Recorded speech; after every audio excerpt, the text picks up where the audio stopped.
Hello, my name is Marcus. I'm the compiler of a collection of therapy quotes entitled 1001 Windmills of the Mind. This is TQ 1678 to 1687, part 2 of 2. This batch of quotes is actually a continuation of the previous video, TQ 1650 to 1661. I think if one watches that video first, then they'll get the most out of this video now, right? Done in two parts. In part one, I was sort of giving the introduction and lead up to these quotes, and then I sort of I ran out of storage. So hence the part two. But in the part one, I tried to also include a general summary of what this project is all about, 1001 Windmills of the Mind. Right? So these are a collection of quotes taken from the so-called psychodynamic or the psychoanalytic perspective, which long ago used to be called philosophical medicine, because these types of quotes are an attempt to add meaning to our childhood memories. Because if there are difficult childhood memories, if we can add meaning, if we can augment our understanding around it, if we can give ourselves empathy and be our own caring witness, understand the broader context, give ourselves empathy, if we can acknowledge that, then the ghost is laid to rest, so to speak. So a painful memory, I'm using Lowell's metaphor, is a ghost or a phantom. Right? So these quotes are helping us to heal the ghosts, right? To heal our memories. Right? So these quotes are helping us to heal memories. Right? As Charles Berg puts it, these quotes are helping us to unpick the threads of a traumatic script and then use those threads to weave a new, healthier, normal, natural, healthy script. Right? So man's main task is to heal himself, right? If he needs to. Right? So one theory is that roughly 70% of children in North America are not getting a secure attachment style. Right? A secure attachment style means that the loving experiences with the mother outweigh the frustration. If the frustration outweighs, the child adopts emergency defense mechanisms, maneuvers of the mind to deal with that anxiety. So he's bonded to the rejecting mother, but he hallucinates that he's bonded to a good mother. That's called splitting. And then he always makes this fantasy image, this constructed image of the mother being good, and he maintains it because he has to get himself to feel that he's attached to his mother. He needs the attachment, even if it's based on a lie. He needs some kind of attachment, when in reality he's attached more to the frightening mother. Right? Again, this only takes place if the mother's more frustrating than loving. If the mother's more loving than frustrating, the child can handle the ambivalence. He can tolerate that she's mostly loving but sometimes frustrating, and he can accept that. That's whole object relations. But if the frustration outweighs the love, the child can't handle that ambivalence. It's too much for him. It's called persecutory anxiety, abandonment, depression. He creates split images of the mother, good breast, bad breast. In mythology and fairy tales, this might be in the unconscious fantasy, goddess and demon images. And then he keeps them apart. And then he represses one and projects the other and then flips it around. He can't bring them together. He keeps them apart because he can't recognize that his mother is more frustrating than loving. It's too painful for a child to truly try to bond to such a rejecting mother. Right? Meaning the frustration with the mother outweighs the love with the mother. The child can't do it, so he creates two images of the mother, and then thinks he's bonded to the good side, and then denies that he's really bonded to the bad side or the hurtful side. That's called splitting. So in part one, we talked about a little bit about this idea of how we can heal the splits. In TQ 1650 to 1661, I reviewed a little bit about the metaphor of healing the splits. So I won't go over all of that. So again, can I suggest somebody to watch those two videos first? Okay, so the video marked 1650 to 1661, and then part one of this video. And then it'll be a good lead-in to this part here. But before we begin, there's a local report that an exotic eagle called the Steller's sea eagle, a yellow-beaked nose.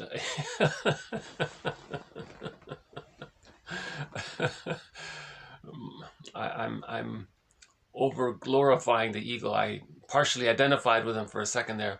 The yellow beaked sea eagle somehow made an appearance not too far from where I live, to my surprise. So here's a picture of him here. So apparently, this is called the Steller's sea eagle. They fly across the sea. And so I don't know how it happened. Their home is in Northeast Asia, but one was found in this little area here. So so he's either he's lost or curious, or I don't know we don't know what's going on with him. But a very impressive bird here, you know. So just some pictures of him here. Oh, there he is there. Yeah, okay. And here's a brief sort of video clip of him here. Steller's sea eagle.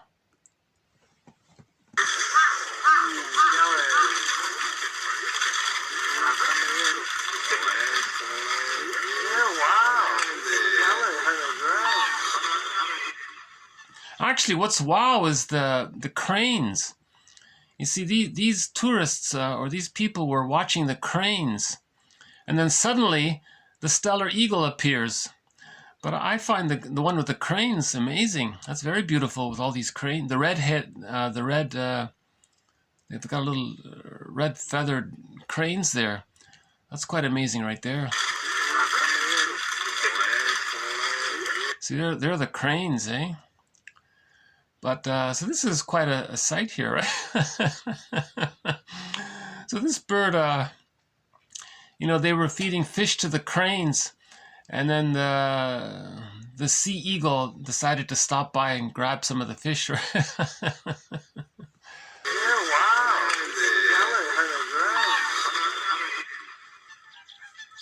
It is feeding time for Japan's red-crowned cranes, and a single Steller sea eagle has stopped by in search of food. One of the rarest raptors in the world, these eagles are glacial relics that have evolved along the Northeast Asian coast through multiple ice age cycles and never occurring anywhere else. Weighing up to 21 pounds, with wingspans of up to 8 feet, dark bodies, with prominent white shoulders and tail, these birds are easy to recognize.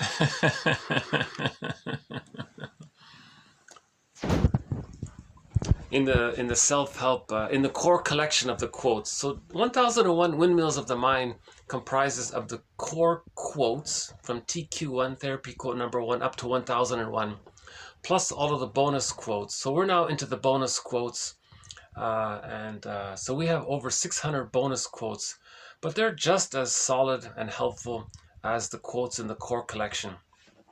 I think they're all excellent quotes. And in the core collection, there was so we have a thread. One of the threads throughout the series is self-help quotes that sort of are compatible with the psychoanalytic perspective. So I included one where the self-help author suggests, in your journal, answer the question, what's the best thing that has happened to you today? And I thought, oh, okay.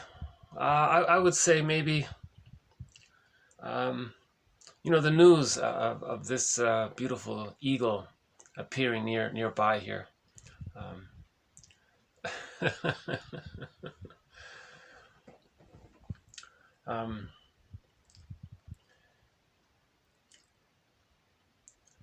Okay. So again, 1001 Windmills of the Mind.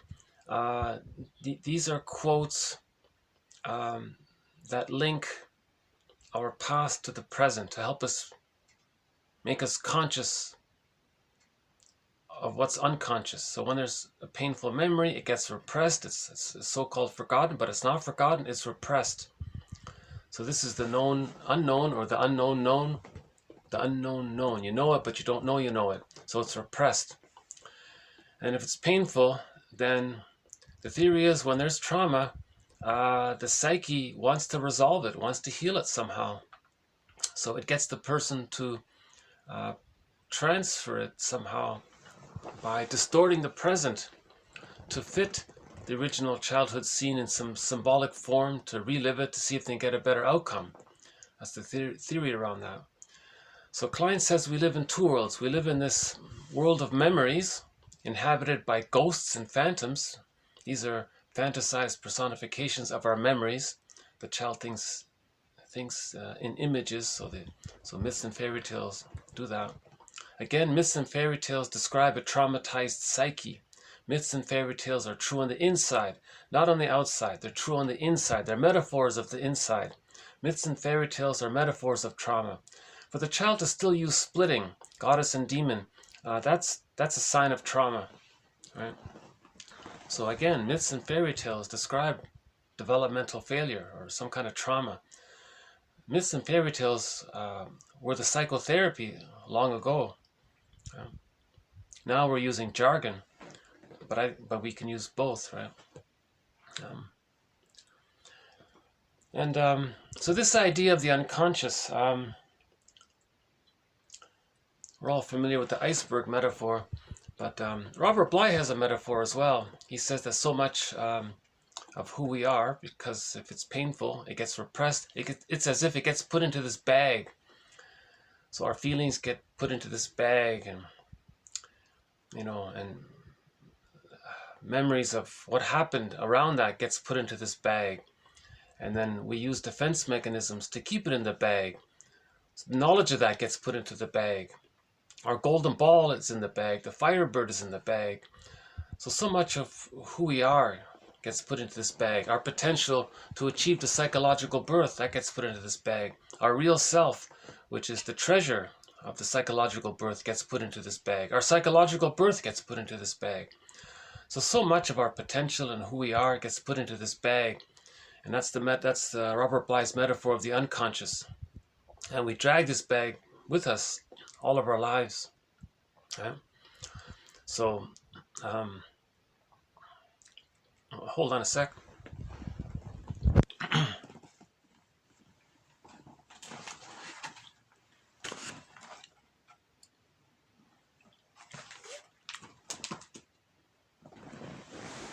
How's the weather here?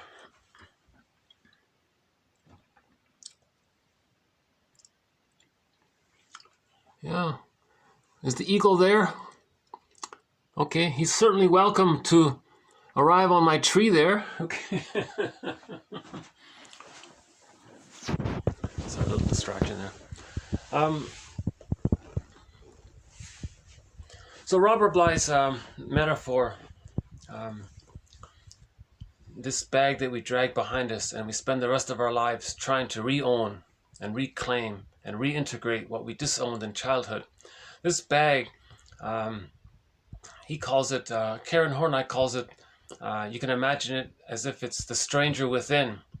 If you were to personify all of that potential into a person, that's your alter ego, but it's like a stranger within, or it's the secret self, or it's the second self, or the second self of the unconscious, right? It's the shadow self, or the shadow's soul, or Darrow calls it the skeleton, and you want to welcome this second self, this stranger within, this skeleton. Give him the best seat at the fireplace and treat him as an honored guest who has a right to be, who's a wise teacher, teaching you that there is a conquest of the self, that we can heal. It's the one who walks with us, who's not like us, but who is us. Right? Someone's living my life and I know nothing about him. In literature, it's the motif of the devil. In that story, The Student of Prague, that it's a fantasy sci-fi story. The guy was arguing with another guy, and he didn't know that this other guy was him. Everything about him that he doesn't know got put into a character, and he was meant to recognize that he was him, and he's meant to learn from him. That was the skeleton metaphor, right? Now, he didn't realize this, so when he hurt that person, he hurt himself, and he never made the connection. So that was the lesson for the viewer, that there is such a thing as this bag that we drag behind us. There is such a thing that memories can influence us. It does exist. So that's humanity's third narcissistic injury, that our painful memories can influence us. And Picasso has that image about the girl in the mirror. So that's sort of related to this, you see. So the girl there, you see, she has, right? When she looks in the mirror, it's somebody else, but that's her. And it's reflected as well how her face has like two sides like that. We're not saying she's two-faced. We're saying that there's a part of her that she's not aware of. You see? And then when she looks in the mirror, it's more clear to her. Right? So that's Picasso's way of talking about the unconscious. Right? Another one from last video was this one here. Right? This one from, who's it by? 132.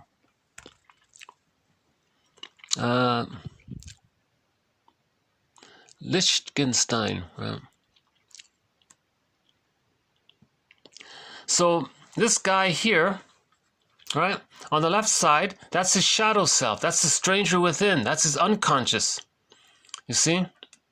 And he looks kind of a little bland there because he's disconnected from his feelings. He's, he feels a little depersonalized, unreal, so to speak. He doesn't look very alive, does he? Because a lot of his feelings got put into this bag we drag behind us. So that, on the left side there, that's the metaphor of the unconscious. And you see, it has an eye there because it has a conscience. So we have this. So another way of talking about the unconscious is that we have a superego, or the unconscious conscience. So just in our consciousness, we have a conscience, doing the right thing. We feel good. We act like an adult, and we build self-esteem. That's our conscience. But the unconscious has a different kind of conscience. You see, it's different in the unconscious. You see, so that's why everything looks so different in the unconscious. So there's the conscious and the unconscious. See, the unconscious, and you got the mouth there, that's the superego telling him, look, do this, do that. Because the overall psyche seeks healing. So there's an innate drive for healing. So the unconscious gets the person to distort the present, right? So that they can interact in the present in a way that symbolically represents the childhood past to see if they can get a better outcome. But it doesn't work. But the positive intention is for him to create a mirror. So if he has strong opinions about someone else, that's like creating a mirror, and then he realizes that that's what's within. So that's the psyche's attempt to get the person to integrate and heal. Right? So this is the idea of humanity's third narcissistic injury. You see, she looks in the mirror, and it's very different. This person, looks a little different. Or another way to say it is that this also represents her unconscious, and she's more aware of it when she looks in here. So that picture there could be, maybe she's partly aware of her unconscious. That could be like a more deeper material of what's in the unconscious. And see here, that's the idea of splitting here, you see? It's sort of separated. But it's not completely separated, because you can see sort of the yellow hue color there. It sort of blends over. So he is sort of connected to it partially. But primarily, he's not aware of his unconscious. So 1001 Windmills of the Mind is an attempt to make the unconscious conscious, right? As much as possible. So for example, when we give ourselves interpretations, we link something that's going on with our lives in the present and try to see when it began in childhood, and then to try to catch ourselves reenacting it, reliving it in the here and now in the present, right? So you're creating links between something in the present that you do habitually when it started, and then to see yourself in live here and now, specifically doing it in the moment. So you're linking the past and the present. So you're understanding what you're doing, you know, and then you can choose differently. Then you can choose differently if you can emotionally get there. So these quotes are building the knowledge around this. These quotes are giving us the understanding of how we can heal. Philosophical medicine, psychological medicine. Yeah, it doesn't really fit, right? Philosophical medicine. These are psychoanalytic quotes. So let's continue with our quotes then. I think I gave a fairly good introduction to all this in part 1, so may I refer you to part 1. Okay, so currently we're updating our thread on the work of Edmund Bergler. One of our mentors in this series is the work of Edmund Bergler. Our core mentors are Edmund Bergler, James Masterson, Karen Horney, Melanie Klein, Margaret Mahler, and William Fairbairn. And Robert Bly is sort of a guest mentor in this series. And we have many excellent quotes from numerous psychoanalytic authors. Bromberg, Solani, Ogden, Laughlin, and a few others. Some very good quotes. And all of these quotes look at this psychodynamic perspective. And we have over 1,600 quotes from it. And they represent 30 topics or 30 themes, right? The psychodynamics of prejudice, the psychodynamics of religion, emotional eating. In each one of these threads, you know, you can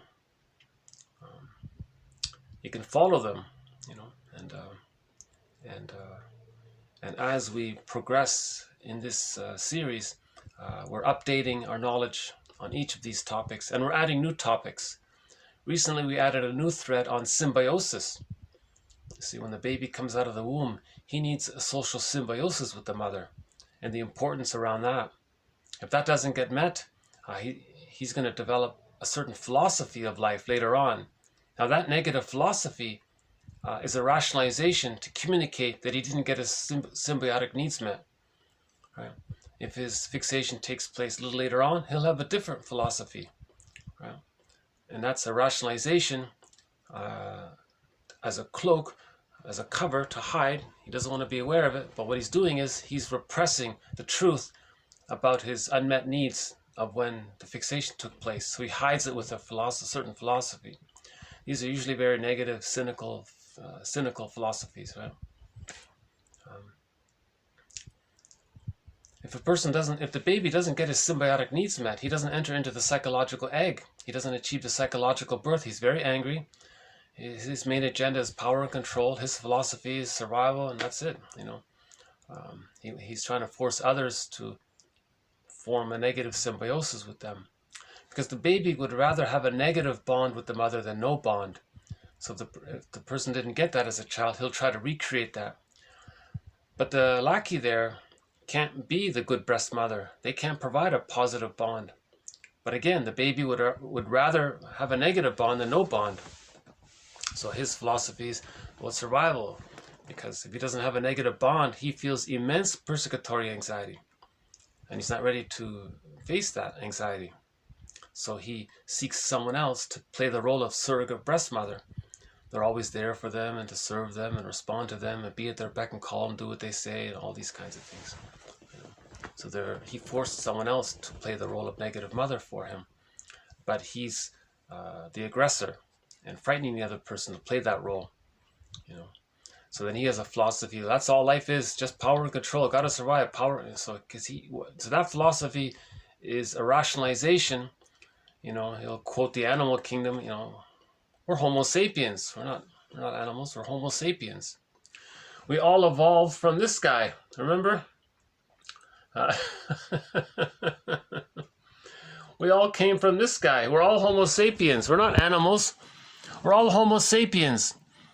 We all evolved from this guy, Homo bodoensis, for 1 million years. Homo bodoensis roamed planet Earth, okay? He was running around the Earth, right? For 1 million years, right? And he evolved, right? And when he evolved, when his brain got bigger there, when he developed the hippocampus and the neocortex and the insula and all of these parts of the brain that make us Homo sapiens, you see, we all came from this guy, okay? So we're all Homo sapiens. Homo sapiens are put on this earth to cooperate. We're humans, we're Homo sapiens, we cooperate. Right? That's the difference, right? Natural development is I'm okay, you're okay. When the baby's loved, he realizes that he's okay and his mother's okay. That's the template for everybody. Everybody thinks they're okay and others are okay. That's normal, natural, healthy development. When the baby has a secure attachment style, they end up at the age of 3 with I'm okay, you're okay. Now temporarily, because of their small size and the mother's on the phone, they may think that they're not okay and mother's okay, but this gets sorted out by the age of 3. But if it doesn't, that's an aberration. A more severe traumatic aberration is if the child identifies with the aggressor, rejects himself completely and identifies with the aggressor, and then he thinks that he's okay and others are not okay, meaning he's repeating his opinion of what he thought his mother thought of him. The baby thought the mother thought that she was okay and he wasn't okay. He adopts that attitude for himself, and then he says he's going to mimic his mother and say, oh, I'm okay. And now where's he? He is seen unto others. What's repressed is seen outward, externalized. Then he says, I'm okay and others are not okay. But when he says others are not okay, he's repeating his mother's opinion of him. That's what he means. He's repeating his mother's opinion of him when he says, I'm okay, you're not okay. Now, when he says, I'm okay, he's adopted his fake hallucination of the mother being okay for himself. So he still thinks he's not okay and others are not okay, that his mother's not okay and he's not okay. That's an aberration, the narcissistic pattern. So anything other than I'm okay, you're okay is a trauma. And the psyche seeks healing. You see, we're healing. Humans have this capacity to heal.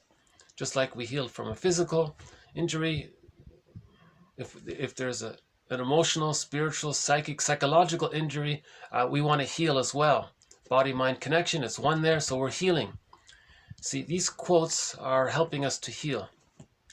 These quotes are like a mirror.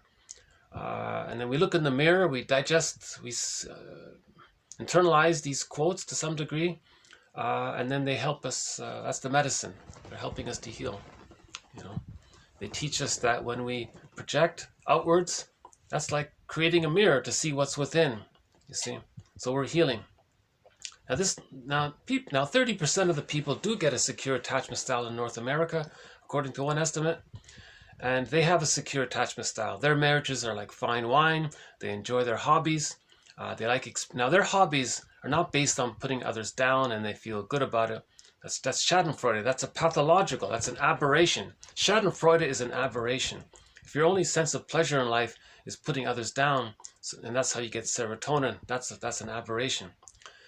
You see, they're replaying the dynamic of the baby being traumatized in the one down position and the fantasized good mother being in the one up position, and she's feeling good in that role. So he adopts that for himself. Okay? So the theory is, if the mother is using the child to comfort her, then she feels safer. Then she gets serotonin. So safety leads to serotonin. Now the child feels too much stress by that. So he adopts his mother's mind and then does to others what his mother did to him, because he's trying to communicate what his mother did to him. So when he devalues others, he's trying to communicate that his mother devalued him. Him doing that is like creating a mirror for him to see and for him to realize that his mother devalued him. So when he devalues others, that's a communication to himself that his mother devalued him, and he's meant to see it because he's this as beloved, so below. That's like a mirror for him to see what's within. See, so the psyche is trying to heal us. You see, there's an innate drive for healing, and we're meant to cooperate with it. Yeah? So this psychodynamic perspective and the psychoanalytic perspective object relations theory is all an attempt to harmonize with the psyche's attempt to help us heal, right, by making us conscious. So these quotes are helping us to be conscious. Interpretations of myths and fairy tales, right, interpretations of them are helping us to be conscious. Right? Remember, when you have a dream, that's called a soul story. Now, a myth and a fairy tale is also a soul story. They represent the trauma. They're like a dream. They represent the traumatized psyche. So just as you interpret your dream when you wake up, or you try to, right? You give it a title. What's the theme of the dream? What's the emotion? What question are you being asked? You know. So you look at it. So again, when you read a Grimm's tale, that whole tale, that's like a dream. That's one psyche. Every character represents memories of one psyche. Every character belongs to one person in their unconscious fantasy, in their dream. Right? So myths and fairy tales are true on the inside. So an entire myth, goddess and demon, the goddess represents the child's memories of when he was fed and he was loved. The mother was seen as all great. When the mother didn't feed the child properly, he felt rejected. The mother was seen as a demon. So the child used splitting. So we look at that myth. Oh, there's a good God and a bad God. Oh, okay, that represents splitting. The good mother breast mother when she was there, breast mother when she was on the telephone. That's splitting. So we recognize. So now you give an interpretation around it, right? So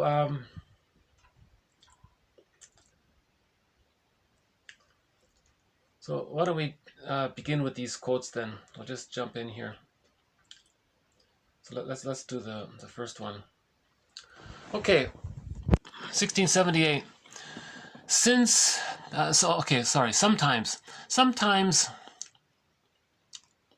a man's makeup and disposition are such that his misery machine is unable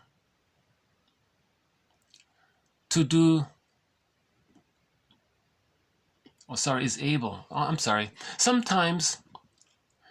a man's makeup and disposition are such that his misery machine is able to do nearly all the business. Such a man goes through life almost ignorant of what happiness is. Mark Twain. Okay, now the word machine is not too happily chosen. Its use proves that the language of consciousness is entirely inadequate to express conscious mechanisms, even when handled by a great writer like Mark Twain. So this unconscious conscience, that eye in that photo, remember that photo by Lichtenstein with the big eye there? Is it like a machine? Is it telling the person what to do and think and to project? It's not a machine. It's a sort of, it's a super ego. It's the unconscious conscience doing things according to the memories and the deep memories. It's the deep memory machinations. What do we call that? Mark Twain said, well, it's a misery machine. He means if there's a trauma, the person is going to repeat the miserable scene to see if they can get a better outcome. If they're not aware of it, they don't know what happiness is, like that guy in that photo there. Right? Should we dig it up again? Like this, hold on a sec. Where is it? Oh, that's a nice one, the peach blossoms. Yeah, I like that one there. Is that the one? Oil on canvas. Okay. Well, that's a nice one. Riverbank of peach blossoms. Dao Che. Ink and colors on paper from an album on 12 leaves. Riverbank of peach blossoms. 1642. Oh, I love this. Yeah, this is a great one. Look at that one. Jeez, yeah. Viewing the waterfall at Mount Lu. That's a nice one, eh?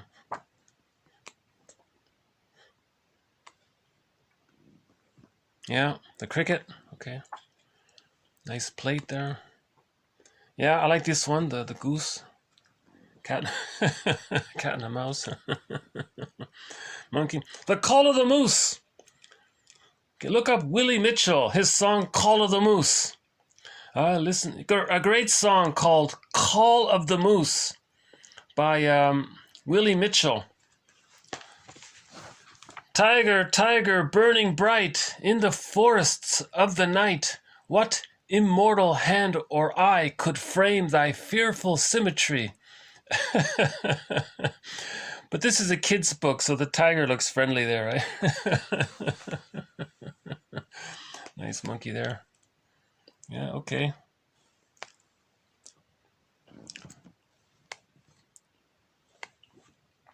Yeah, I love this one, the blue one there with the dragons. That's nice.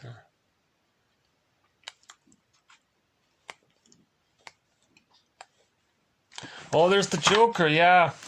You know, if you go to yesterday's video, we played the song about the Joker. You know, the Jimi Hendrix song with the Joker. Okay. Yeah, that's nice too. Oh, love story. Hey, what happened to the...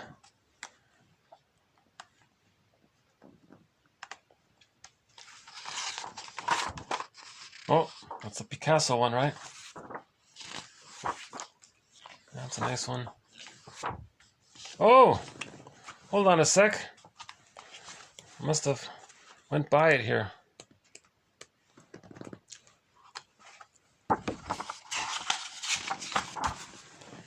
Oh, some more Picasso here. I'm not a huge fan of Monet. How about you? Yeah, the lizard. Oh, there he is. Right? So Mark Twain, he was saying that this is almost like a machine. He was saying it's so impersonal. It doesn't care. The unconscious will get you to distort reality, and it doesn't care that it's doing it, because its agenda is to create a mirror for you to see the traumatic memories. So it's impersonal like that, right? So you know, you have a friend and you unconsciously project your unloved, you see your unloved self onto your friend. That's the machinery doing that. Your unconscious got you to project your unloved self onto the friend. Now you look at your friend and you say, wow, they're kind of pitiful. Well, that's a mirror. That's for you to recognize that when you were a child, you felt that your mother regarded you as being pitiful, right? And you've identified with the aggressor, and you're doing to your friend what your mother did to you. That's creating a mirror for you to see what your mother thought of you. You see? Now, if the friend picks up on that, you lost a friend. Then you realize, why did I lose a friend? So, because what you thought of them, what did you think of them? Well, you had a negative opinion about them. Well, that's like a mirror. You manufactured a mirror event for you to, because you're replaying, you're recreating through your behavior your childhood scene. What was the childhood scene? The mother devalued the child. The mother used the child. The mother exploited the child. The child felt shamed, humiliated, devalued, and so on. Okay, he identifies with the aggressor, right? Does to others what his mother did to him, because he's trying to communicate and he's trying to see and recognize what his mother did to him. But it's forgotten. It's in the unconscious. So that's like a machine doing this.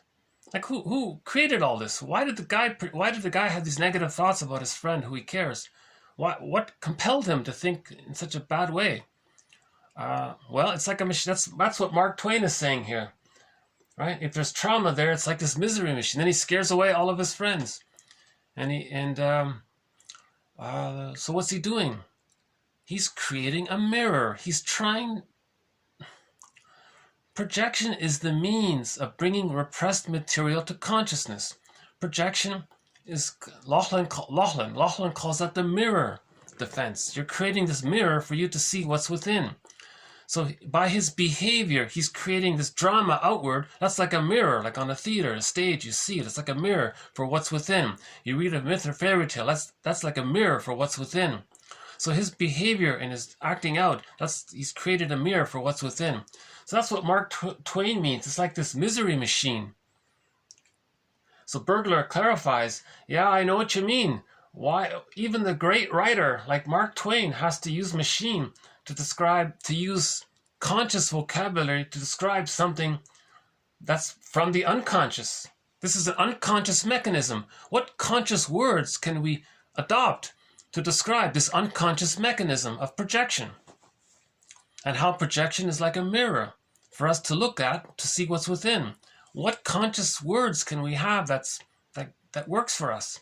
We're struggling, we're grappling with finding words for all this. When something's important, we search for words for it, right? Like the Inuit, snow is important for them. So they have 30 to 40 different words to describe snow. Wet snow, packing snow, fluffy snow, this kind of snow, or dry snow, whatever. Because it's important for them. When something's important, you come up with words for it, right? So love is important. So we come up with different words for love. There's tenderness, there's affection, there's friendship love, love for the family. Now there's transference love, there's fantasy love. So we're struggling, right, for these kinds of things. Robert A. Johnson says, English is pitiful because we don't have many words for love, yet we claim it's so important. Well, we have transference love. That means the love you still have of getting your childhood needs met, transferring your parent onto the partner and hoping to get them to make up for what was missing in childhood. That's called transference love. No person in the present can be the parent, Whereas genuine love, okay, that's I'm okay, you're okay. Mutuality, they make I statements, fine wine. So that's what it means by the unconscious. It's sort of impersonal, right? Still recording here? Hold on. If this happens to cut out, there'll be a part 3, but let's keep on going. All right? So that's what he means about the unconscious. So first they came up with the term superego to describe the voice of the unconscious. So this is the superego.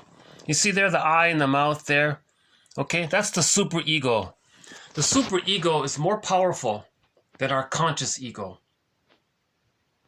The superego is the deep memory of all our painful experiences, and it's trying to communicate to us by creating these mirrors so we can make it conscious.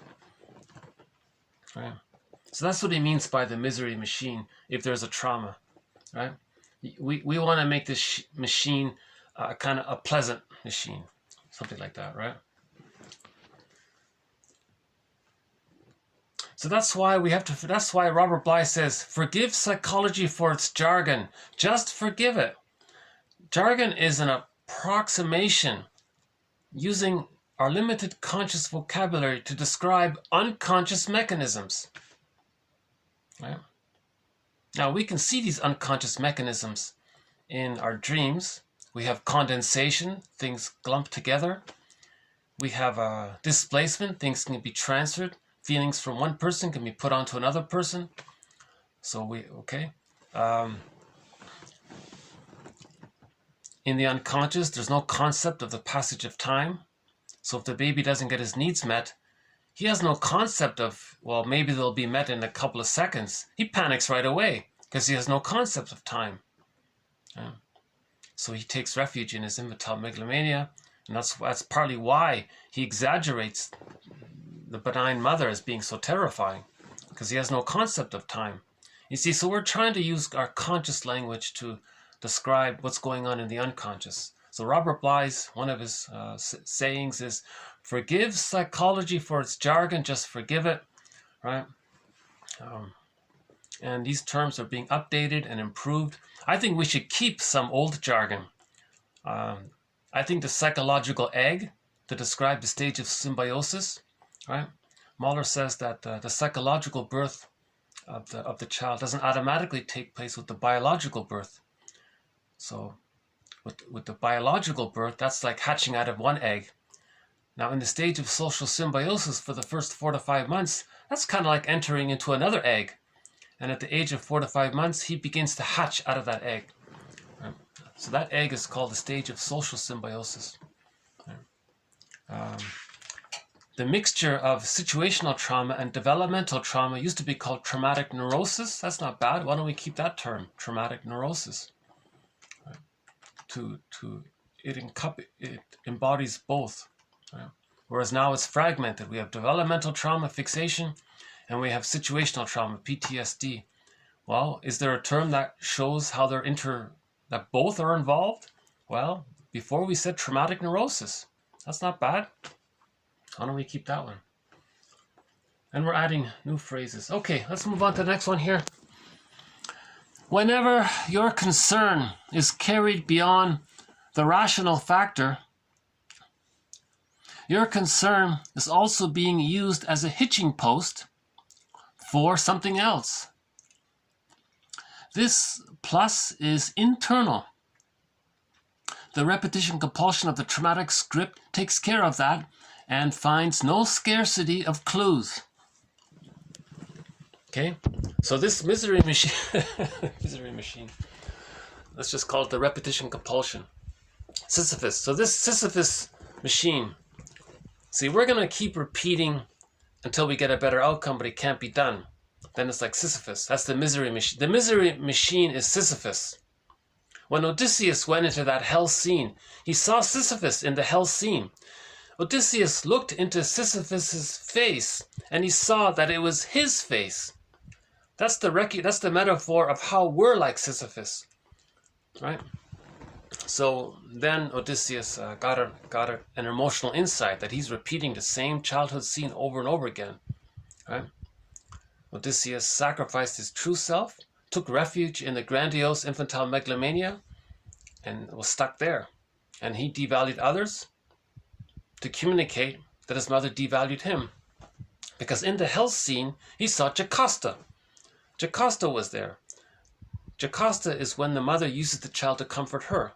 Some mothers, not to blame them, but some mothers feel compelled to use their child as a teddy bear to comfort them.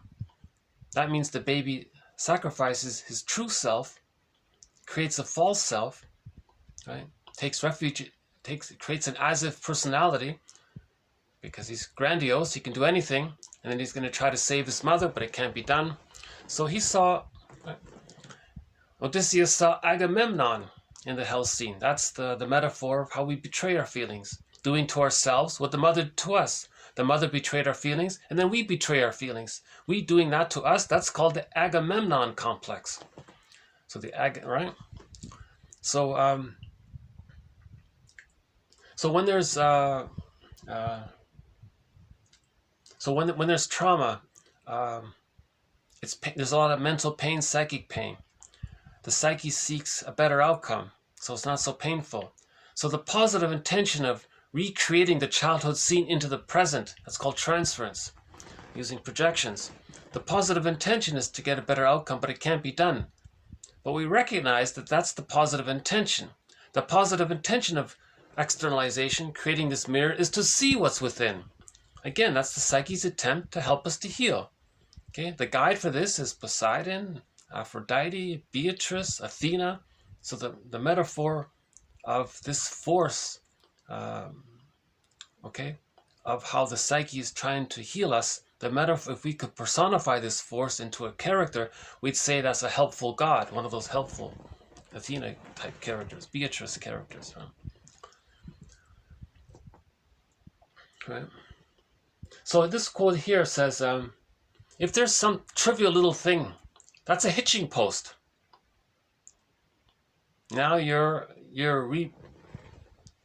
the psyche is constantly seeking opportunities to heal. So the person has a new friend, they're going to try it again. That's like a hitching post. They're going to project the parent onto them and expect them to be so great, or they're going to project their wounded self onto them and then treat them badly to communicate, to create a mirror to see how that their mother treated them badly. So that's like a hitching post. And trauma is always going to find cues. They're always looking for cues to have this opportunity to create a mirror, right? So whenever your concern is carried beyond rational, it's very irrational. This is very irrational, right? There's no logic in here, right? It's the unconscious conscience. It's different from the conscious conscience. Very different. There's a whole book to describe how this whole book is just devoted to describing how different it is. Actually, Bergler is very good at that. Okay, so for example,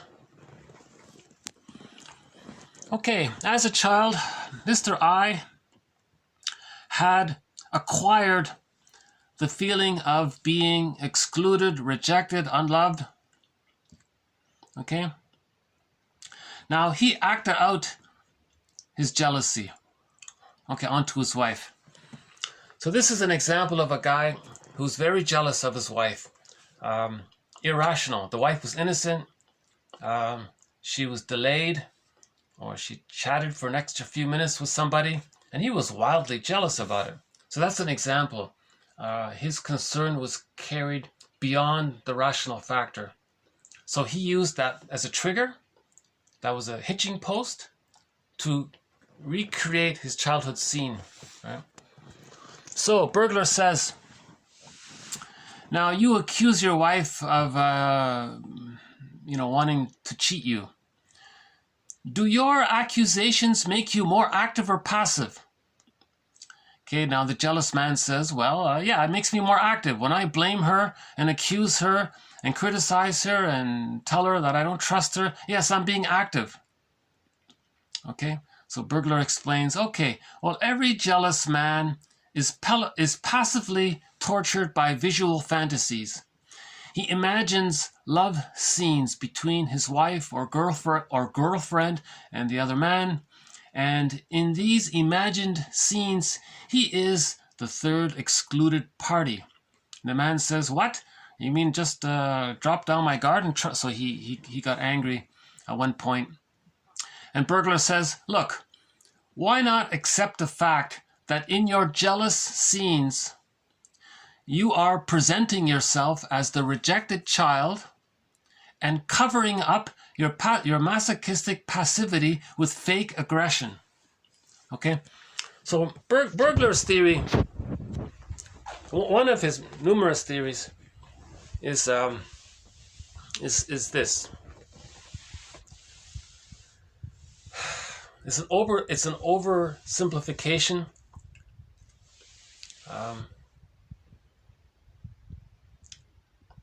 I know it's not going to sound too convincing, but here it goes anyways.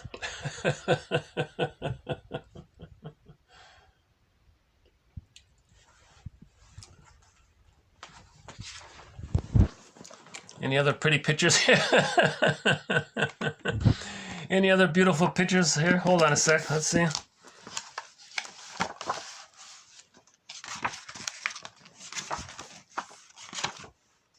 Well, that's a nice one. Well, what about that one, the blue one there? Mount Katahdin. Oh, Maine. 1942. So I'm just taking a break here. Oh, that's okay. So whenever I need a break, yeah, again with the Picasso, right? That's actually a pretty good one, right? That's quite a good one. Claude Monet. Yeah, that one I like, yeah.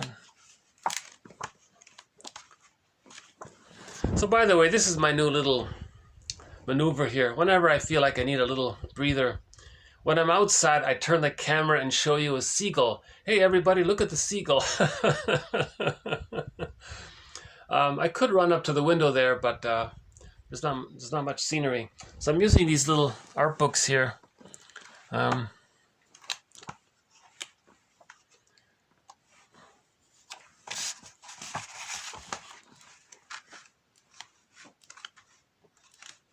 Oh yeah, we saw these already. What's this? Rite of passage. Oh, rite of passage. Oh, we'll talk about that. Oh, here's a good one. The window. Yeah, this collection is not so good, right? I gotta confess, there's a lot of boring, dreary. The compilers of many of these books are really doing a pretty bad job. There's so much amazing, beautiful artwork out there, but 90% of these, over half of them are pretty. I don't get it. Okay. Okay. So I'm calling this the 4 steps. Imagine a baby. He's hungry. He wants to feed. The mother says no, not the schedule says you don't feed now. It got refused. So the baby had a wish, step 1. It got refused, step 2. Now the baby wants to protest. Hey, wait a minute, what are you doing, Ma? I gotta feed you. What do you, forget the schedule, I'm hungry. What are you doing? What are you doing? Now the baby's right. The mother is meant to be attuned to the baby's needs and meet the baby's needs automatically, just as the baby's needs got met automatically in the womb. In the extended womb, it's meant to continue like that. And the baby expects a healthy feeding with the breast, like the natural, right? The psychosomatic. The breast is not just about food, it's about the connection and the warmth, and the baby takes in the mother's ability to soothe the child, and then the child can later soothe himself. The mother, and then the child feels secure. The safety is there. The baby's still meant to think that he's still in the womb. It's an extended womb. So if the mother's confused and doesn't get that. So step 1, the child has a wish. Step 2, it gets refused. Step 3, the child wants to protest. No language skills. He can't run away. No motor skills. He can't protest. He can't shield himself. His gestures aren't effective. He can move around. The mother doesn't. She's misattuned, of course, so she ignores it. So the baby protests, but he can't really. In other words, so step 4, he feels defeated somehow. So that gets recorded, right? That gets recorded into the unconscious misery machine. Okay. Where is it again? Hold on. So that gets recorded into the unconscious conscience, right? So that one I, so that I records that, right? So those, so that's the deep, so that records it. Okay, those 4 steps are recorded by the unconscious, you see? So it saw it, it witnessed it. The baby's psychology, the baby's system, the baby's soul. It's called the shadow soul. So that I is the shadow soul. The shadow soul witnessed what happened. Okay? Now I'm going to call this the deep memory of the 4 steps. Okay? Or the superego, or the unconscious conscious, or that I there in that painting. It was witnessed. It was recorded. It was very painful. Very painful. Now it's like a machine. It's indifferent almost, right? It wants to heal. In other words, the drive for healing is organic. It's innate. It's neutral. It's there. It's not a machine. I don't like the machine. See, that's the problem with the jargon. It's not a machine. It's just a force, right? The psyche seeks healing. Do we say it's a machine? Some people call it the apparatus, the psychic apparatus. Well, that's a little better, I guess, but we often just say the soul. The soul wants to heal. Well, what is that? People misuse that term. Oh boy, we're lost with these terms, right? So let's temporarily. So I'm going to just borrow the unconscious. I'm going to use Bergler there. Bergler's term, the unconscious conscience, or I'm going to or my simplification of that is the deep memory of all that, the deep memory of the 4 steps, right? So that gets recorded in the brain somewhere, in the implicit memory system, in the pre-verbal memory system, in the visual memory system. It gets recorded in there in the deep memory. So I'm calling that the deep memory, and it's painful. And when there's a painful event, the psyche seeks healing. It's going to repeat the situation in some symbolic form to see if they can get a better outcome. Okay. So the baby goes through those 4 steps, right? And it gets recorded. Now in later life, he grows up, he's going to recreate that. So he's going to have a wish, it gets refused. The deep memory says, no, it got refused. So he doesn't know what his wish is, and it got refused already. Now he's angry. But now he's older, he has verbal skills, he has protest skills. So he's going to protest. But what's he protesting? He's protesting the original rejection of that he didn't get his needs met. So step 4, he feels defeated. So this overall phenomena, Bergler's jargon, is the psychic masochism. Right? Because when the baby had a wish that's for pleasure, it got rejected, that's pain. Now the baby's masochistically attached to the cruel breast. Or the baby's masochistically attached to the rejecting mother, which is like a bad witch, a rejecting witch, a Medusa character. So the baby's bonded to Medusa. Medusa is so cold. So the baby's bonded to Medusa. Put it that way.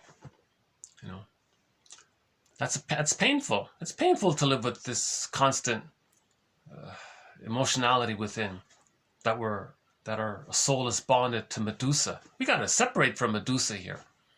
Right. So in the present, we recreate the 4 steps because we're creating a mirror for us to realize that our soul is bonded to Medusa, so then we can separate from her. But we have to see it first, so we create this mirror. You see? So this guy was rejected by his mother, right? Mr. I was rejected and unloved by his mother. He gets married. His wife there spent an extra few minutes talking to the mechanic or something. I forgot the situation. Yeah, the garage. Yeah, the story was she went to pick up the car at the garage, and he was waiting, and he saw that she was talking to him for a few extra minutes. And boom. So he used that. That's a hitching post. So that's a cue. That's a trigger. And he wants that trigger. He's looking for that trigger. He'll manufacture that trigger.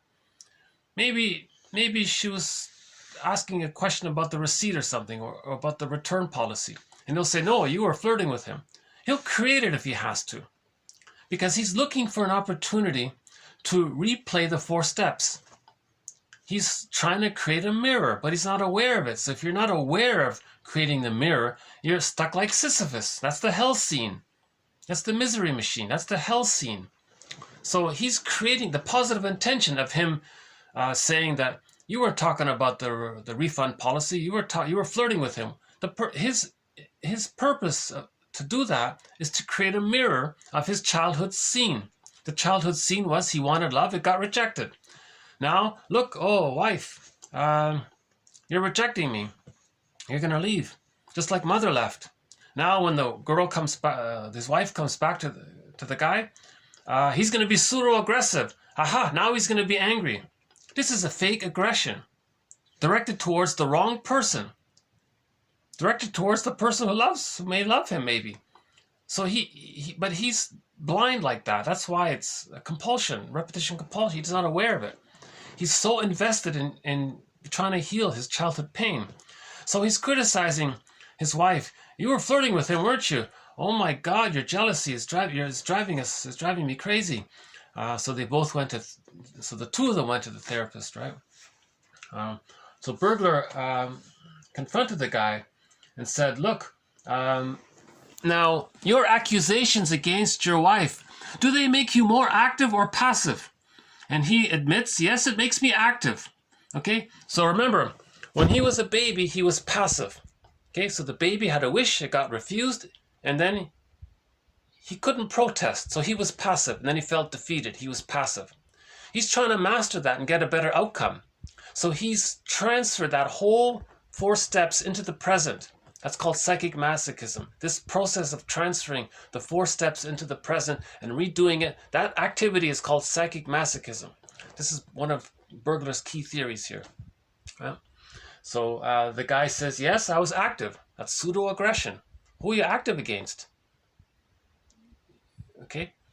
Now, what another author says, when he's active like that, he's saying to his mother in his mind, look, mother in the mind, see how angry I am at my wife? Well, in reality, I'm showing you how angry I was at you for not feeding me. Now, he's talking to a phantom in his mind. Now, the phantom can't change the past, but that's his positive intention. He's trying to create this mirror, this communicative activity. It's a secondary delusion. The phantom is not going to fly out of his body. Again, a phantom means a painful memory. So this phantom image is not going to fly out of his body, fly into the ground 6 feet under, exhume and bring back to life his dead mother, and then tell the mother what happened. And the mother will say, oh my God, really? I hurt the child so much? Oh yeah, that's right. I didn't feed properly. Yeah, I read this magazine. They said you should use a bottle. Oh, that's all wrong. And this is what happened to him. Oh, I'm so sorry. Oh, well, what can we do here? Okay, let's invent a time machine. Okay, so the mother invents so the phantom and the mother invent a time machine, and she takes her son into the time machine. They both fly back to the nursery, right? Change the past, correct the past, redo the past, do it properly, do it correctly. Then they morph back and hop in the time machine and enter back into the present. It can't be done. Even only a sci-fi fantasy story can come up with something like that. But the person having this fantasy is like a mirror, like a mythology, it's a mirror. This fantasy is like a mirror for him to realize, to look into this mirror to see that he was unloved, right? And then he has to forgive the mother and go through the working through in the grief work process. So all therapy is mourning, basically, right? So Bergler was helpful here. So he says, step 1, did you notice you were active? Yes, I was active this time. Okay. Now he explains a jealous man, he's going to create that passive situation. Now, how does he recreate that passive situation? He has fantasies of his wife having an affair with the mechanic. Now he's in the passive situation. He recreated the passive situation, the rejected, unloved, unwanted, devalued passive situation. Now he sees his wife and says he gets very angry at it. Now the pseudo-protest comes along. That's why it's called pseudo-aggression. It's misplaced, it's misdirected. Yeah. And the guy is arguing for it. And at one point he was saying, what, do you mean I should just let my wife have an affair with this guy? He said, oh my God, Bergler, he was very direct. He says, look, why not accept the fact that in your jealous fantasies, okay, you are presenting yourself as the passive victim, rejected child.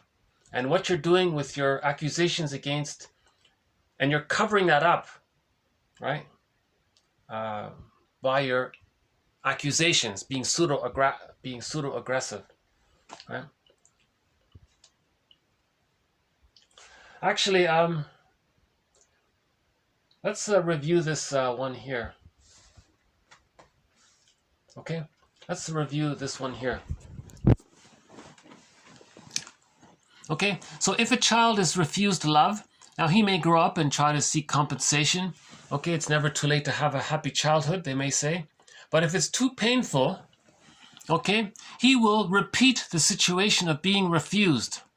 Okay, in this case, the wish to show up the mother as a disappointing bad mother is more important than trusting his wife. Okay, so that guy there, Mr. I,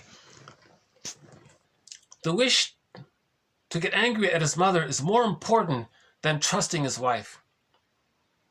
See? That's the misery machine, right? That's what he means. That's what Mark Twain means.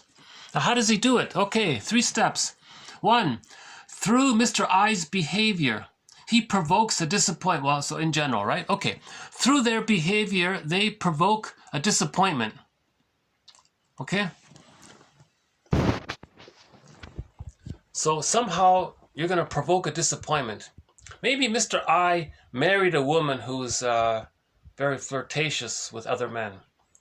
So maybe he liked that because then it would be easy for him to feel like the passive victim, and now he's going to be pseudo-aggressive against his mother, projected on to the substitute other, right? So he's going to somehow create a disappointment. Either he's going to choose a flirtatious wife, or he's going to provoke her or distort her. He's going to distort her behavior. He's going to provoke a disappointment.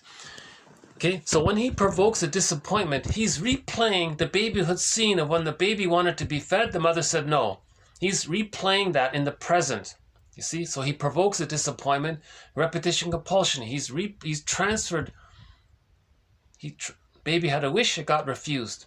So in the present, he has a wish, it's going to get refused. He's going to recreate that somehow, some way. He's going to recreate that by choosing a cold woman, a Medusa woman, a woman who's unfriendly, let's say, or he's going to believe in his fantasy that she's unloving when she is loving. The woman said, "What are you talking about? I'm here for you, and you think I'm being so rejecting?" He'll just fantasize. He'll hallucinate. He'll say, "Look, you put too much salt in the spaghetti."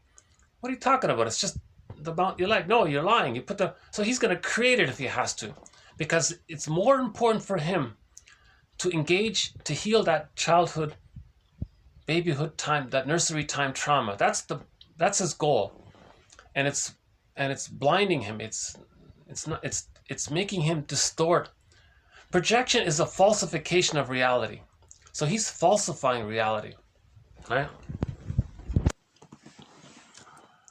Okay, now not realizing that they unconsciously brought about this disappointment, okay, then they complain and protest. See, that's step 3. Okay, and then he re-experiences the thing. Okay, so he's masochistically attached to a wicked witch in his unconscious fantasy. That's why it's so distorted, and that's why it's so exaggerated, right? So the formula is, quote, "I shall repeat the masochistic wish of being deprived by my mother by creating situations in which some substitute of my mother image," okay, the wicked witch, the cruel breast, the image, "shall refuse my wishes." In other words, his unconscious wish to be disappointed by his projected mother imago was so great that it overcame any positive reality elements, right? So for example, it goes on here, all right? So for example, the client projected onto me the bad pre-Oedipal mother image, okay, the bad breast. He projected the cruel breast onto the therapist. After establishing that fantasy, he could fight me in righteous indignation with pseudo-aggression. The masochistic substructure emerged victorious. Okay, meaning the repetition compulsion, Mark Twain's misery machine. So if we use Mark Twain, the misery machine emerged victorious. The repetition compulsion, because he didn't become aware of it. He created this mirror for him to look into it, to see his memories, but he didn't look into the mirror. He just created the mirror. That's part way. He's meant to look into the mirror and see what's in the mirror and see that it's within. That's authentic, right?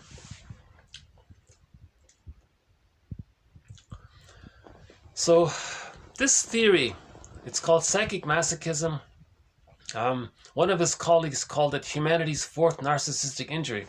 This idea is considered humanity's third narcissistic injury, that there is such a thing of the stranger within. And Bergler sort of explained it in a little more detail with his theory about psychic masochism. And they say, whoa, that's got to be humanity's fourth narcissistic injury. And I think, and someone suggested, that's why we don't hear much about Edmund Bergler. But it turns out that may not be the case. It turns out it may be related to what he said about writers. That's a separate topic. That's sort of an ongoing question. Why don't people know about Edmund Bergler? He's the #1 most prolific author of psychoanalysis direct into the English language. The #1, 24 books, 300 papers. He wrote about everything, you name it.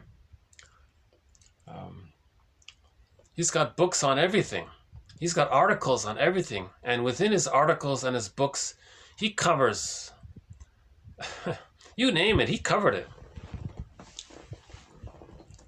The psychology of birds, that's in there. The bird is a symbol of the breast. In the unconscious fantasy.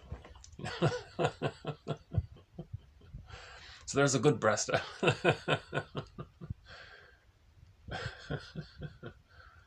So that's sea eagle, that's a good breast. In our unconscious fantasy. There's more to it, but there's a part of it. Because he and his colleague did some interpretations of romantic poems. And all of these famous poems, the most famous poems from romantic literature, they all talk about birds. And the common thread of all of these references to birds through all of these poems, the conclusion was that the poet himself has a breast complex. He has a lot of memories around issues of feeding, Okay, let's move on. Okay, the failure. But we can project onto the bird. I think most projections onto birds is the feeling that they're relaxed, they're calm, they're confident, they're free, they can go where they want, they're relaxed. We imagine because of that freedom they're enjoying. They can go where they want.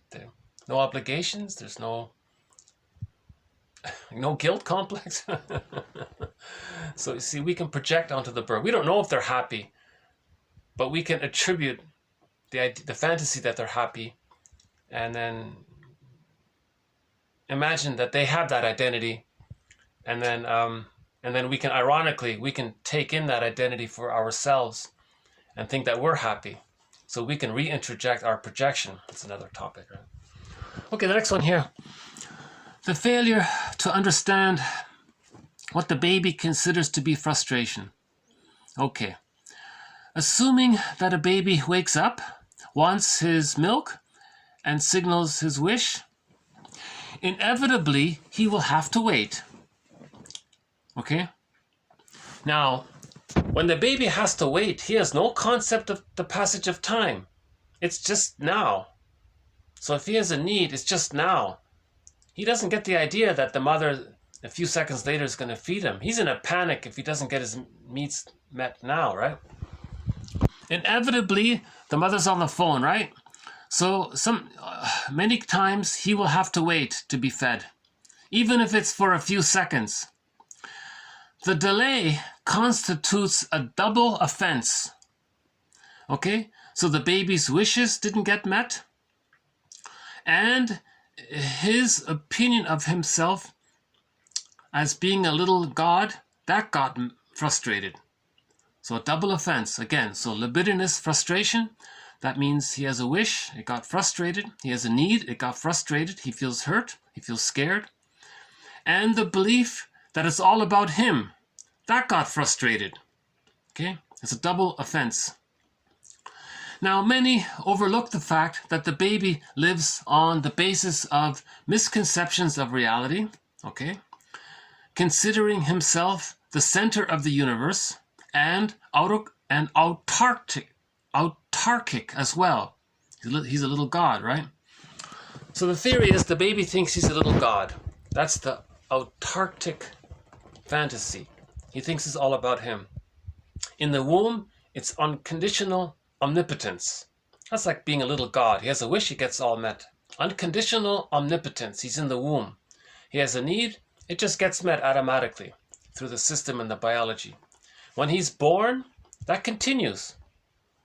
Actually, that continues. This autarkic fantasy, the grandiose part self, infantile megalomania, magical thinking, all of this, omnipotence of thought, omnipotence of gesture, thinking he's so special with these powers. This is naturally there up until the age of 18 months at the latest. Now, if there's trauma before 18 months, that's the narcissistic pattern, you see.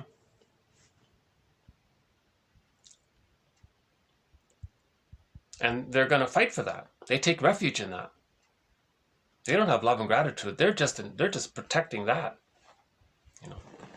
So that's now when they do that, they put others down. They preserve the autarkic fantasy.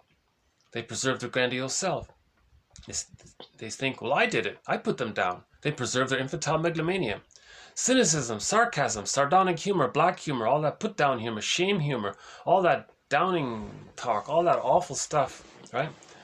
That's they're preserving the infantile megalomania, the primary narcissism. They're taking refuge in the grandiose self.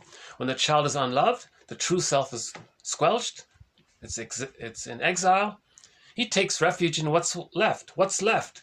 The only thing he has left is the biology.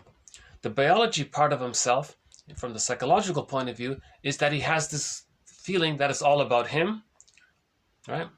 The baby in the womb thinks it's all about him. He thinks he's a little dictator. He has a wish, it gets met, or a little king, right? And then he's born, that still continues. And that's pretty much still there up until, you know, gradually there are inklings of it disappearing between 4 months and 15 months. But it's very minimal. It finally lets go at 18 months, they say. Yeah. So, if the baby isn't fed properly, that's a wound to his survival needs and love needs and feeling he needs safety needs. And it's a wound to his infantile megalomania. Now, his love needs not getting met. There is a distorted solution for that. His pleasure can be associated with the rejection. So he managed a compromise. That's called the pleasure in displeasure principle. So he still has some sense of hate being a reaction formation to his love, right? Or hate being a cry for love, because it got blended in there. Everything's love or a cry for love. So he managed to deal with that somehow. But that offense to his infantile megalomania, that's stuck. So that's what he means here. Up until the age of 18 months, right? Everything which contradicts this illusion of autarky, okay? Him being a little dictator, right? Or a king, whatever. Little prince or whatever, right? Everything which contradicts his majesty, his baby the majesty, right, is a blow at the most cherished of fantasies. And of course he's angry. Hence, there can only be a remedy for his love needs not getting met. Okay, he mixes it with pain. But there can be none for the infantile megalomaniacal frustration. You see? This is a convoluted way of saying if the baby's unloved, the true self becomes despised. So the baby managed it somehow. It's in exile. But his infantile megalomania, he can't let go of it. He can only let go of it if he has love. If he doesn't get love, he can't let go of it. If the baby's unloved, he loses himself and he takes refuge in the false self of this autarkic fantasy, right? Autarkic illusion, right? That's the people with the narcissistic pattern. It's all about them, solipsism. They're so special, and they think they're God's greatest gift to humanity. These kinds of attitudes, and looking out for number one. So they're always, and they're negative. Their humor is always put down humor. Right? Cynicism gratifies infantile megalomania. Cynicism gratifies infantile megalomania. When they're putting others down, they're trying to communicate that their mother put them down. And this time they're active. First they were passive, the mother put them down. Now they're active, they put others down. They're creating this mirror to communicate that their mother put them down. That's the so-called passive and active. I don't like that phrase, but that's the idea around it. Yeah. And if he's not aware of it, he's like Sisyphus. He's going to spend his whole life putting others down to communicate that his mother put him down. When he does it, he puts himself down out of the loyalty to the mother because he is the mother. So when he is the mother, he joins his mother. So the mother abused him. He abuses himself to have the affinity with the mother because he is her. But he thinks he's putting others down. At the same time, he's putting himself down. So when he hurts others, he hurts himself in the re-triggering of it. Now he wants to communicate that he put himself down, meaning he and his mother put himself down, meaning his mother put him down. He communicates that by putting his unloved self onto others in a fantasy, a distortion of reality. Puts others down, so he finds some non-threatening, safe substitute other and says how bad they are. Puts them down. To communicate, that's like creating a mirror. He wants to communicate for himself so that he can see that he was put down by his mother in his repetition compulsion. That's called identification with the aggressor. So may I ask you to refer back to about 2 weeks ago. We covered 3 videos on this concept of identification with the aggressor. It took me a whole week to cover this topic of identification with the aggressor. So I can't summarize it here. The theory is the baby can't hold on to himself anymore. He identifies with the aggressor. That's a desperate measure to deal with the persecutory anxiety of being unloved. He just becomes like the mother. When the child is abused, his ego is submerged. There's a vacuum. The child adopts his mother's ego as his own. As one person put it. So he thinks just like the way his mother thinks. And he thinks that's his thoughts. That's the false self. And what does he do? He puts others down because that's what his mother did. The mother put him down. So he's mimicking his mother to show his affinity and his oneness with the mother because he's stuck in the negative tar pit of being in a negative symbiosis with the mother, and he can't differentiate. Love only enters the psychological picture when there's differentiation. But in order for the child to differentiate, he needs love. So he's in a catch-22. He's stuck being the mother, and he can't leave until he gets mother's love, but mother's not providing the love. So he's stuck there in a catch-22, and he's stuck like Sisyphus. So how does he communicate this? What's his cry for love? He creates this mirror. He creates this dramatization outward. He puts others down to communicate that his mother put him down. That's this mirror. Okay? Projection is a means of bringing repressed material to consciousness. Projection is creating this mirror. So creating this dramatized mirror outside and through his behavior, creating this drama scene outward, it's like a mirror. That's a means of bringing repressed material to consciousness. He's meant to look at his mirror, see his behavior, think about his behavior, think about his attitudes as an expression of what his mother did to him.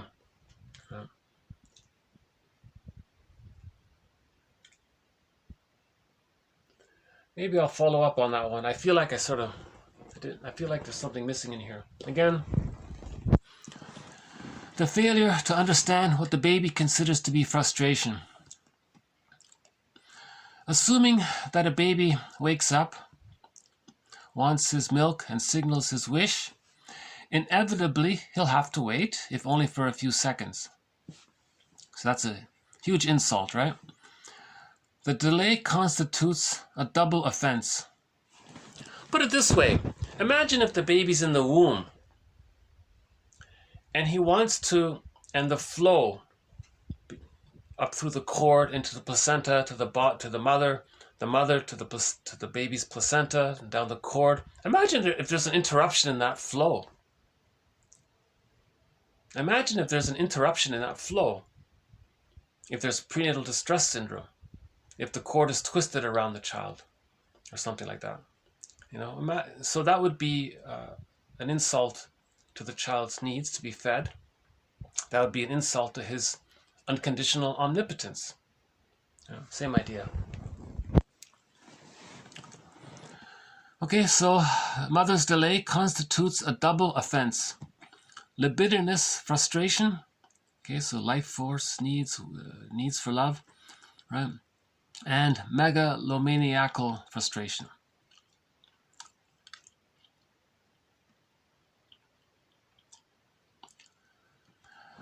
Okay, maybe we'll move on to the next one here. Maybe I'll just take a short breather here. Hold on, let's see. Let's see what's how's the outside there. Let's let the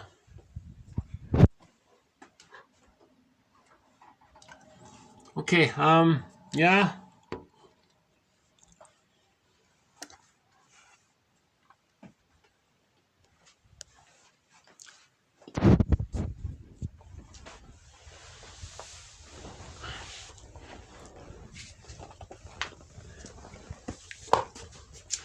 So here's a little bit of trivia here. I'll take a break here. It's a little trivia here. Can you name this flower? This little white flower. Okay. You probably guessed it by now. That flower is called narcissus. So when psychologists long ago identified people going around thinking it's all about them, and that they're taking refuge in their autarkic fantasy. They're taking refuge in the grandiose false self. That's like being trapped in this mirror, right? Taking refuge in the grandiose part self, that's like being trapped in the mirror, right? He looks into the pool of water, he sees his reflection. That's like, and he's trapped there, he's transfixed there. He's stuck in his symbiosis there. His true self is gone. The echo of his true self is that character echo, and he ignores it. But it's distant, it's just this little voice in the back there. So echo is in the unconscious. And he's stuck there. Now this illusion, it's like an illusion. So they decided to name this personality trait, or this personality phenomena, the psychological phenomena, after this flower. Now I looked it up here. It says that if you eat this flower, it gives you a kind of a little hallucination, they say. A little, not too serious, but they give you a mild sort of hallucination. And they think that people with a narcissistic pattern are living in a mild hallucination, that it's all about them, that they're this little god all the time. So it's very interesting that they made that link, that they chose this flower named Narcissus, and they named the psychology. They took the name of this flower and gave it to this psychology, person with the narcissistic pattern. Yeah.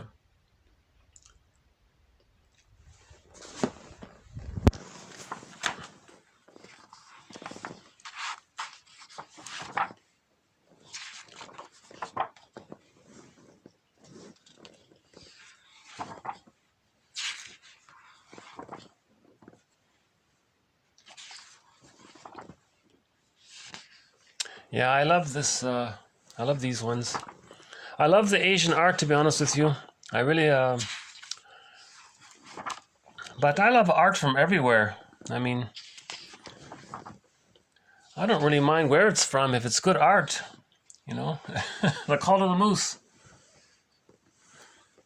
You know, maybe we'll play that song, The Call of the Moose. Yeah, why don't we play that at the end?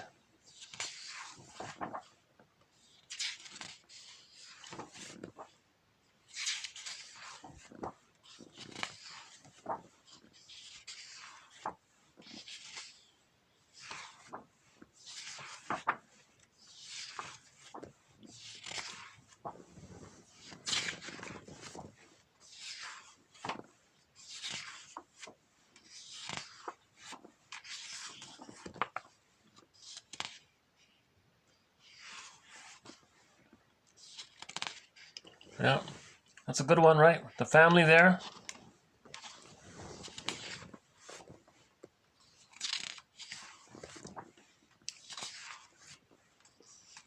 Oh, there's a mother and a baby right there.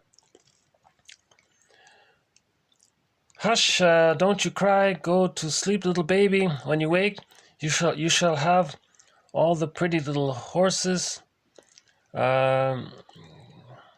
Hush. Everything's okay. So she's soothing her baby. Everything's okay, right?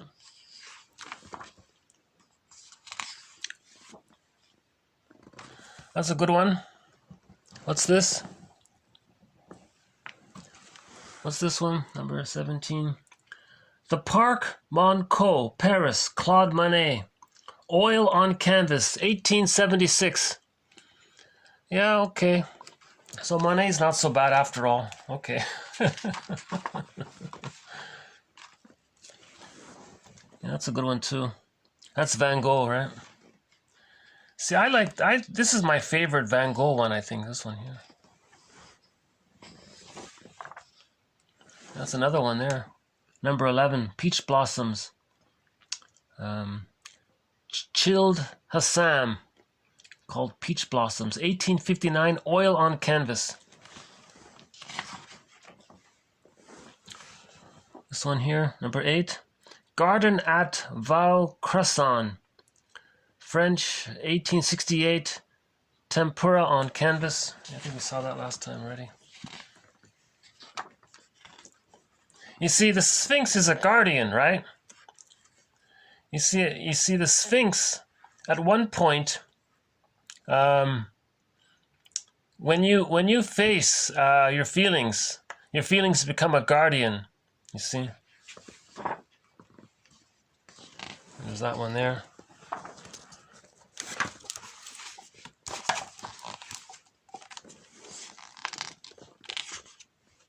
Oh, another one here with the mother and the baby. What's this? Doesn't look too... Yeah, I think she's not doing a good job there, that photo.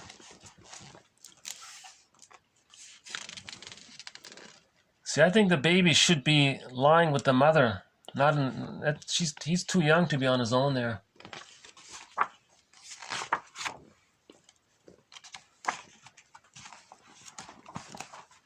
Oh, we got an X-rated one there.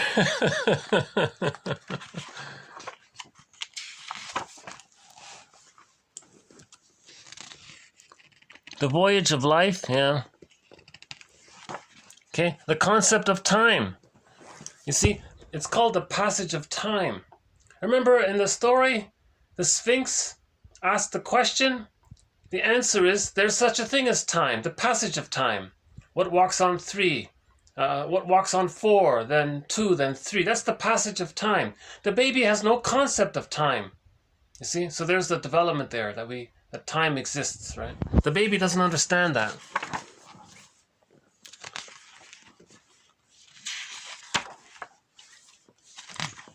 Oh, still recording? Hold on. Yeah, okay.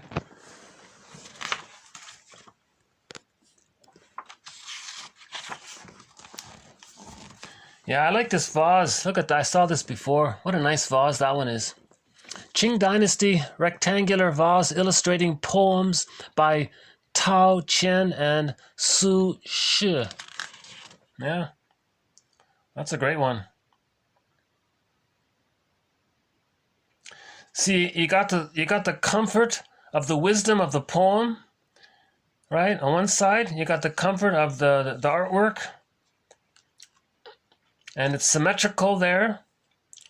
You see, when something's balanced and symmetrical, that's a comforting presence, right?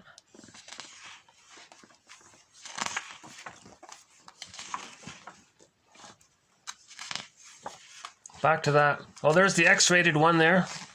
Okay. Another Van Gogh. What's this? Farmhouse, 1888. It's okay. Not so great. What's this one here? Okay. What's this one here? Oh, ships in distress off a rocky coast. Yeah. That reminds me, that cover reminds me of the cover for Rick Santos' new song called Lovesick. His metaphor is if he's lovesick, it feels like that. You see? So Rick Santos, his interpretation of a picture very similar to this is how it feels to be lovesick. This is how it feels to be lovesick. Okay. Maybe we can take a little break here. Why don't we play that? Do we still have it here?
Okay. You know, sometimes when I do these videos, I feel like this ship. I sometimes feel like maybe I'm getting a little anxious. And I'll just leave it there. Oh, why don't we'll finish the song here.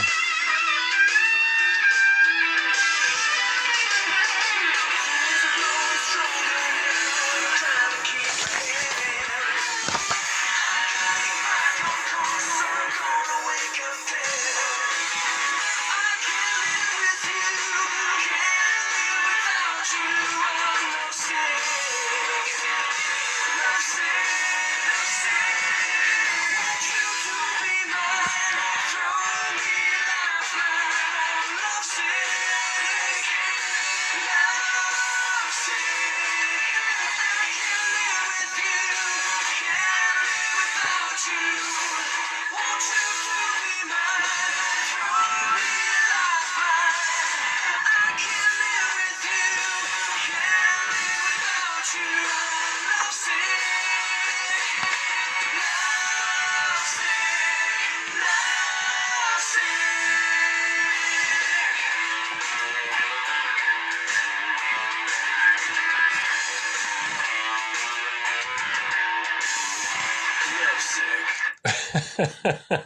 Italian playing cards, 15th century. I think there's something on the back here. To gaze at the river made of time and water, and recall that time itself is another river. Right? So to recognize time, what's this called? Time's River. Oh, here it is. Time's River. I see. The voyage of life in art and poetry. You see? So the baby has no concept of time. The baby doesn't understand the passage of time. Right? So a lot of trauma takes place because of that. We have to appreciate that. The mother has to be attuned right away. So we have 4 suggestions already put out on behalf of this project. One of them was that well, 2 of them are that one of them is that when the baby's born, the baby's handed automatically to the mother, barring some emergencies and special cases. Ideally, the baby is handed directly to the mother in one motion. The cord stays, the placenta stays, they'll come out on their own later. That's called a lotus birth. And immediately, when the baby is handed to the mother, the warmth is there. The room is warm. It's not too bright. No shocks. No shocking things take place, ideally. And then the bond continues. The baby still thinks he's in the womb. This is an extended womb. You want to give the baby an extended womb. You don't want there to be shocks at the birth. Right? So you keep the cord. The cord is a part of the child. That's his support system. It's still pulsating. There's blood and oxygen still going. You keep it there. It's connected. And his placenta, that's his spirit, his guardian animal, his spirit animal metaphor. Right? So you let that stay there for a while. Ease into the transition. They'll follow off naturally. In a couple of days, they say. The placenta can be put into a bowl, and the bowl can sit on the bed beside the mother. So the baby comes out, he's handed, takes a couple of seconds. The baby's going to start feeding right away. He has an innate expectation for the breast. So he may start feeding immediately right away. Yeah. So you want that continuity there from the intrauterine womb to the extrauterine womb. Yeah. And then, so that's, and the awareness around that is that at the time of birth, the mother produces lots of hormones. This helps the baby to bond to the mother. And this helps the mother herself to be aware of her own motherliness, her own maternal instinct. They call it maternal libidinal availability. Becomes available to her to give to the child. This helps her to be attuned. This bond helps her to get the message of her child's needs, to meet it immediately. The child has no concept of time. It has to be met automatically in the extended womb. This is called getting his symbiotic needs met. Now imagine if the mother says, oh, forget all that, I'm going to use this baby to meet my needs. Whoa. So you can imagine, they're going to grow up, all they care about is power and control. You see? And then they develop a philosophy which is a rationalization. Most negative philosophies are rationalizations to hide the underlying true psychological motive, right, of trying to get their symbiotic needs met. So, right, that's suggestion number one, that about the lotus birth. Suggestion number two was, why doesn't the mother just stay in bed with the baby, skin to skin contact, right, continuously? Mother's attuned. Baby sleeps most of the time. That's fine. But the baby still has a memory that he's safe. He's still in the womb, lying on his mother's front, being near the breast. He can feed whenever he needs. You see, and this goes on. That's the psychological egg for the first 4 to 5 months, right? Now it can go up. It can be delayed a little bit. So the range is 3 to 7 months, but on average it's 4 to 5 months. Right? So the mother stays in bed for 5 months, let's say. You know, and it's called a social womb. So the role of the father is to make the mother comfortable. So his job is to do, or the other person is to make the mother comfortable, because if she's comfortable, she's going to make the baby comfortable. So. And part of that suggestion was the mother is handed a painting called "The Scream" by the Munch. What's his name again? Edward Munch, is it? And it says on the back of that painting, if you don't meet your baby's needs, that's what he's going to feel. So just be present, relax. You're offering an extended womb. Allow the baby to think that you are an extension of him. The baby has no concept of time. He's still in the womb. You are the extended womb for the baby. Just be there for him. Right? If she can do that at the age of 4 to 5 months, when he begins the differentiation process, at worst, he'll just be a person with a narcissistic pattern, at worst. If he doesn't get that, then there's the bully pattern and the Iago characters and all that envy and all that other stuff. Schadenfreude, right? Ideally, from 5 months to 15 months, the mother's around to see the child, to let the child see that the mother accepts the child, right? And then the narcissism drops at 15 months. Now there's differentiation. The first part of differentiation, or the phase 2 of differentiation, takes place, where he has some sense of himself as being a separate person. Now the role of the mother, ideally from 15 months to 36 months, she's a secure base, and the child has a love affair with the world, very curious. Look at that movie, Baby's Day Out. It's sort of a little bit like that. And now he's learning, and the mother does what's called communicative matching. She teaches what she knows about what the child's learning. And by the age of 3, the child completes the differentiation. He thinks, I'm okay, ontological security, basic trust, sense of self, and mother's okay. So we're both okay, we're both people, we're both Homo sapiens. We both evolved from Homo bodoensis. So I'm okay, you're okay. That's normal, natural, healthy development. But at the very least, if they can get their symbiotic needs met, that's big. That's huge. That's a huge accomplishment. Right?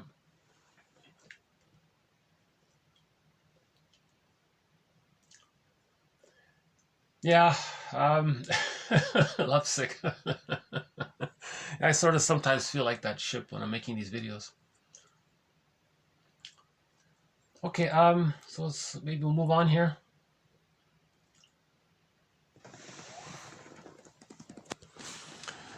Okay, another example here. A disagreeable, nagging mother and an absent father led to the client's unconscious execution of a negative magic gesture. Quote, I shall show you in my behavior how I did not want to be treated. In this reversal, he unconsciously acted the bad mother, demoting the innocent, by chance victim to an image of themselves.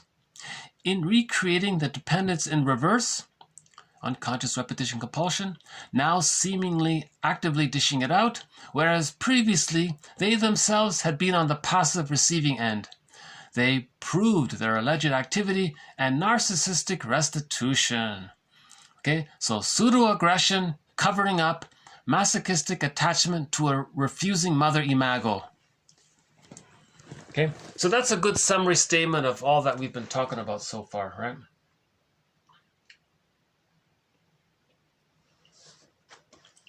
Next one here. As some people as infants perceived even the reception of nourishment as an aggressive and undesirable intrusion on the part of the mother. Okay, so that's, she's misattuned, right? She's not feeding properly. That quote about the kid having asthma, the mother was aggressive towards feeding, and the baby couldn't breathe, right? So, for example, everyone is familiar with infants in good health who are bad eaters and refuse the bottle and breast.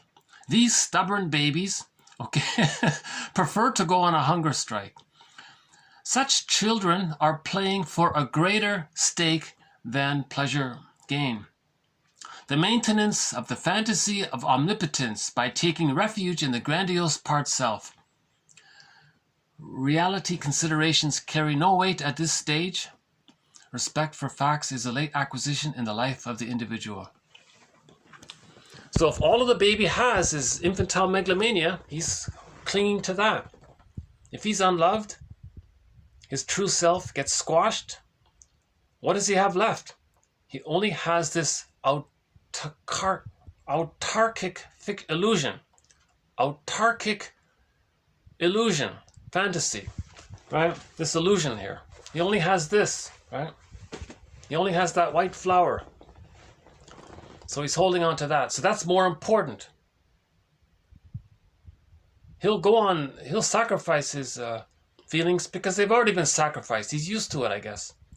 He's holding on to his narcissism. That's what it means there.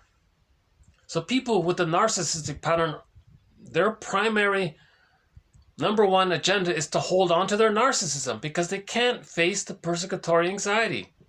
Because you need love to face that. They never got the love.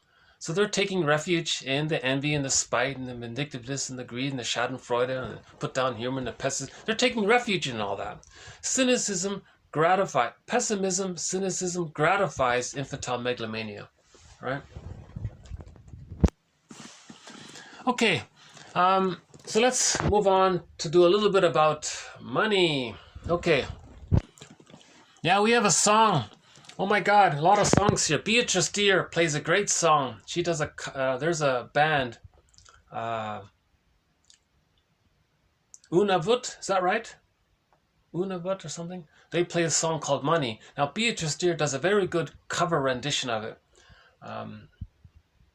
So we'll see how it goes at the end here. Okay, for the individual who is still unconsciously swayed by infantile aims, money inwardly represents the values of the nursery.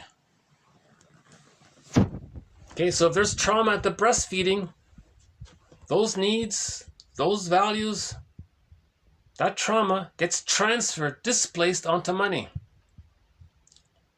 So they're miserly, they want it all in. Right? So they're greedy and they're miserly.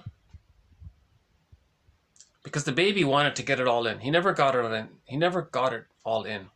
So he's trying to master that trauma. So if a person is miserly and greedy, unrealistically, beyond his normal basic needs, that's an expression of the nursery. So that's a mirror. So he can understand himself according to his relationship with money. So that's another pathway to self-knowledge, right? The psychology of religion is a pathway to self-knowledge. The psychology of prejudice, the psychology of emotional eating, the psychology of money. These are all pathways or mirrors to self-knowledge, right? For example, a miser is a typical example of an orally regressed injustice collector expressing his infantile emotional grievances in adult money neurotic terms. An individual who shifts to money the values stemming from the nursery.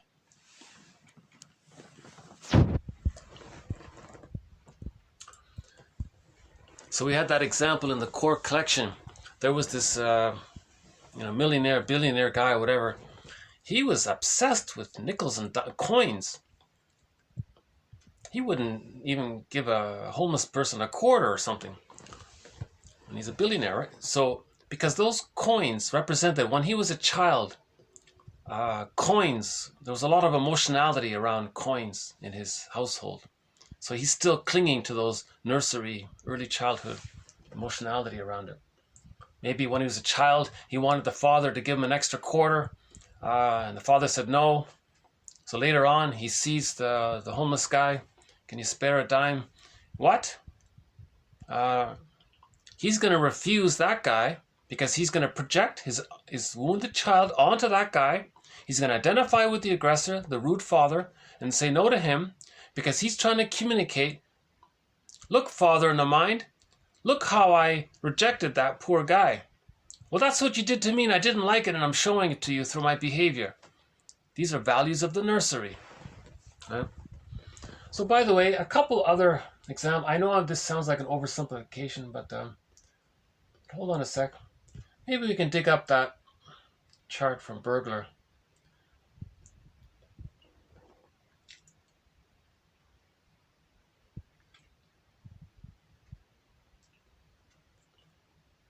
I don't know if you can, I don't know how well it shows here, but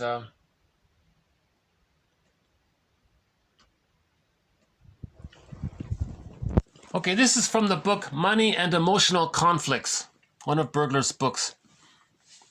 So on the left side, that's normal. On the left side, that's neurotic. Okay? For example here,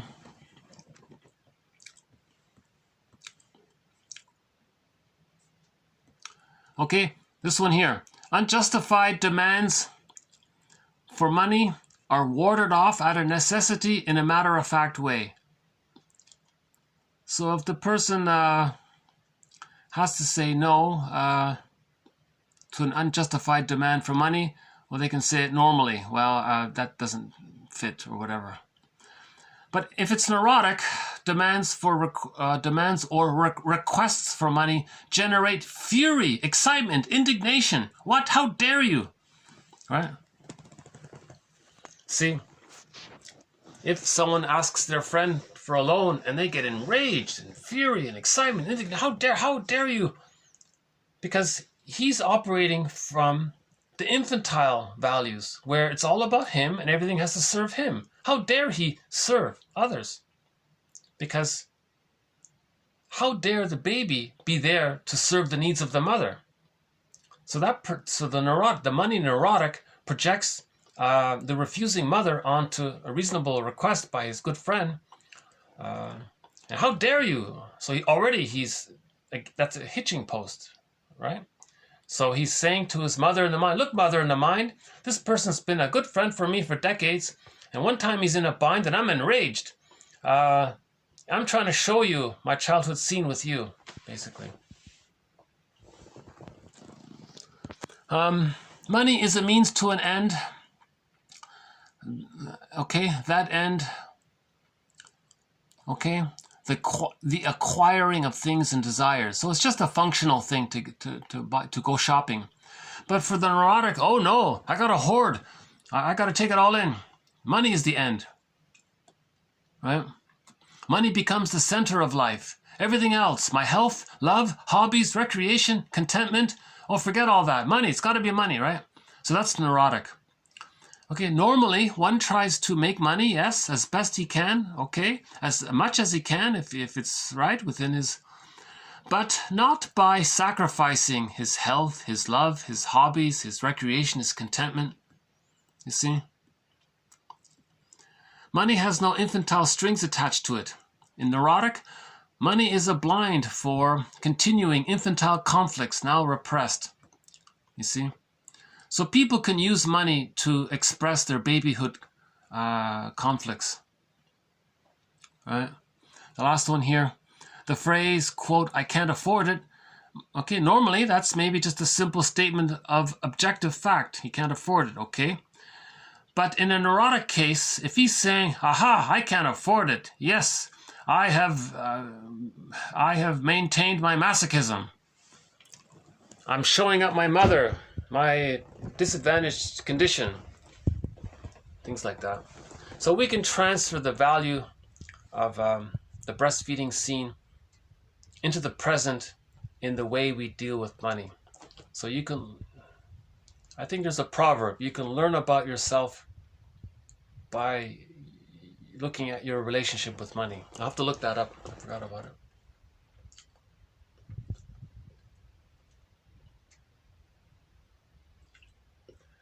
Okay, we'll do 2 more quotes here. Okay, the baby's yardstick, to a lesser extent, and to a lesser extent the young child's, is his own megalomania, again. Okay, the distinction between his own body and the outer world, and therefore between the gifts he makes to himself and those which come from other people, is learned very slowly. In his concept, only the bad, okay, the refusal comes from outside. Everything good is taken for granted. Everything bad, okay, which includes refusals necessitated by his own welfare, is seen as a terrible injustice. A bad start for... Great. So this guy had no gratitude in life. He could never express, or he never had any feelings of gratitude. If something was good, well, of course it is, because he's taking refuge in his yardstick is his own megalomania. So if there's something good, if he receives something good, well, of course, that's my yardstick. That's expected. That's the baby's state up until the age of 18 months, right?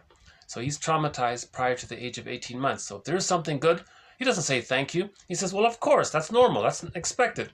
All good things are meant to automatically come to me. That's the baby's attitude, and he's stuck there, right? Now, if there's something bad, well, of course it's from outside. Nothing to do with me. Right? So that's a reflection of this infantile megalomania. Okay, last one here. Psychic masochism, okay, what we talked about at the beginning, is a universal human, quote, trait. See, we don't know what to call it. What do you call this? What do you call the repetition compulsion of the 4 steps? What do you call that? Replay of that babyhood trauma, recreating in the present. What do you call that? Is that a trait of psychic masochism? What do we call that, right? Okay, now this is synthetically produced. This is not natural. This is a symptom of trauma. Okay? Now, it's automatic. Repetition compulsion, like one of those perpetuum mobiles. It just keeps on going, like Sisyphus, in other words. Now, nobody can go through the helplessness of childhood without acquiring at least some of it. So Bergler argues that everybody has at least some of it. It can be very mild, it can be more severe. Now, since psychic masochism is subsequently transmuted into an allure, okay, it's an allure because the child's pleasure is mixed with displeasure. So there's an allure there. Okay, every human being in quantitatively differing degrees becomes, quote, addicted to it. Not really addicted, but kind of addicted to it, right? It's kind of like this, right? A little bit like this, right? The white flower there.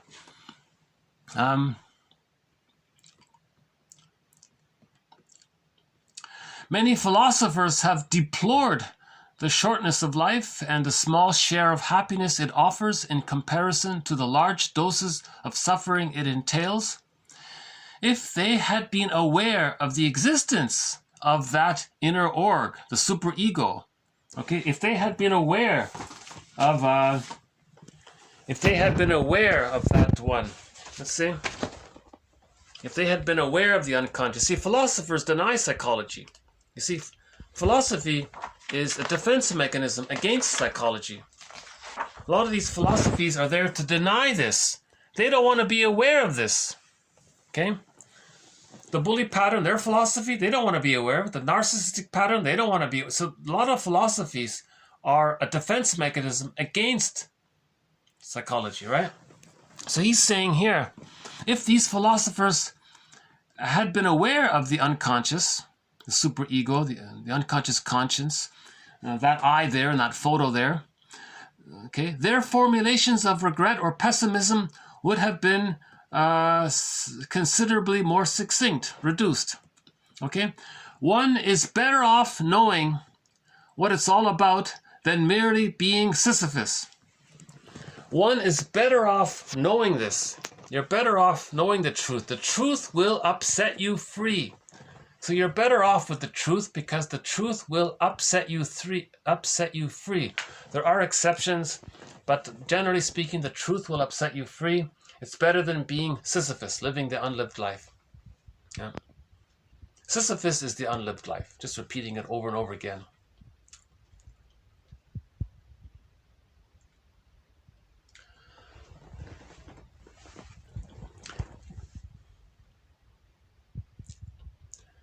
I notice my own inner critic in my mind right now sort of is telling me, Marcus, you didn't do a good job here. You started this video off okay. I think around halfway through you kind of lost it a bit there. Despite my imperfections in this delivery, I hope some of this has been of value, of some interest. I hope this has at least piqued your curiosity. Don't let my delivery discourage you from this material. The quotes are posted below. You judge the quotes for yourself independently. Don't be too biased by my delivery of it. Bergler has that example. Oh no, somebody made the example of they never had an avocado. They asked their friend, and the friend said, "Oh, those avocados, oh, they're terrible," and the friend never tried it. It turned out decades later, he loves avocados. Right. So these quotes are like avocados for the soul. You decide if you like these avocados. Maybe not a good example, but that other suggestion, every high school kid get this book. Okay? There are 4 episodes of this comic. This is the best introduction to psychoanalysis. If my delivery wasn't appealing, get this comic.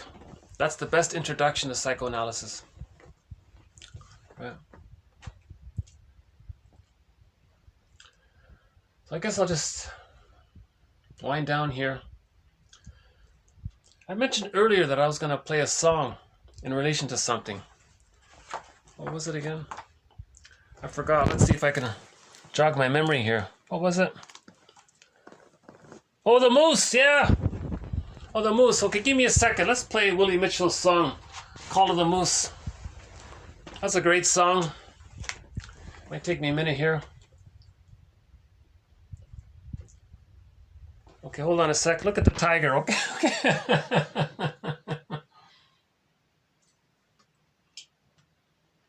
Oh yeah, here we go. Call of the Moose. Willie Mitchell. Willie Mitchell. The name of the song is Call of the Moose.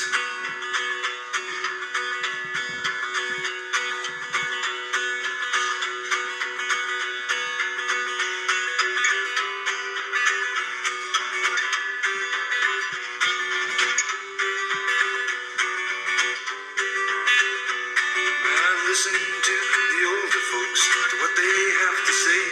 And I listen to the waterfall, begging for another day. And I listen to an eagle cry, dying high in the sky. And I listen to the call of the moose as she lays down to die. Don't you know, we gotta let him be. Don't you know, can't you see? I listen to the man of the law, I listen to his way, and I listen to a crack of a gun, and I'm the one that had to pay. And I listen to the old Chipway chant and to the drumming of the Cree, and I listen to the cry of the people dying of mercury. Don't you know, we gotta let it be. Don't you know, can't you see? Don't you know?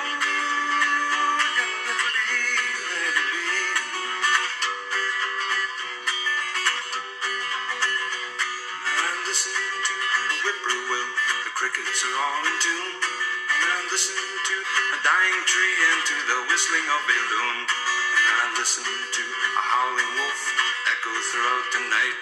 And I listen to a bark of a seal, and he's just a bloody sight. Don't you know? You gotta let him be. Don't you know? Can't you see? Don't you know? You gotta let him be. Don't you know? Can't you see?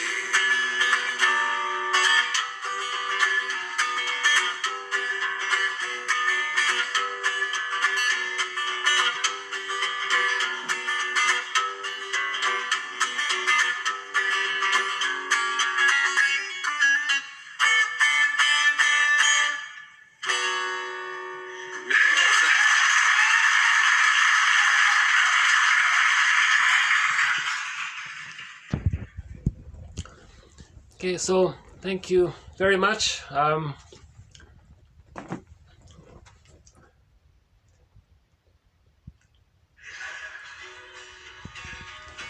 This has been part 2 of 1678 to 1687. In part 1, there's an overview of this project in general.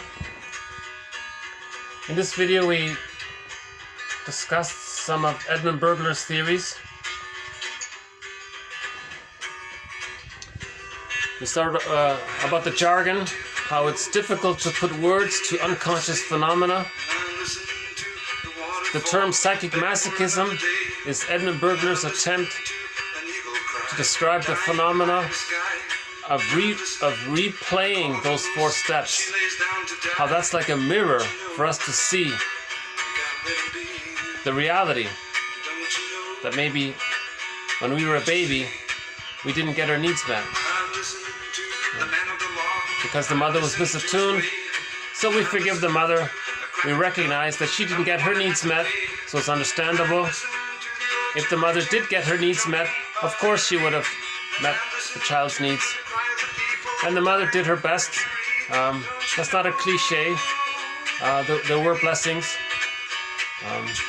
So we want to balance, have a balanced, realistic impression, felt impression of the mother. Not operating out of some unconscious fantasy of goddesses and demons. We got to heal that. That's trauma right there. Right? The idea about hitching posts, how little things we use to replay that script. So Edmund Bergler has this metaphor of repetition compulsion. He says every neurotic is a phonograph enthusiast. Okay, a phonograph, one of those plastic LP music disc records, long playing music disc records. Every neurotic is a phonograph enthusiast, but he only has one record. Every time he sees a record player, he spins off that one record. That's Sisyphus. That's the repetition compulsion. That's what he means by the repetition psychic masochism finds no scarcity of opportunities to replay that script. Right?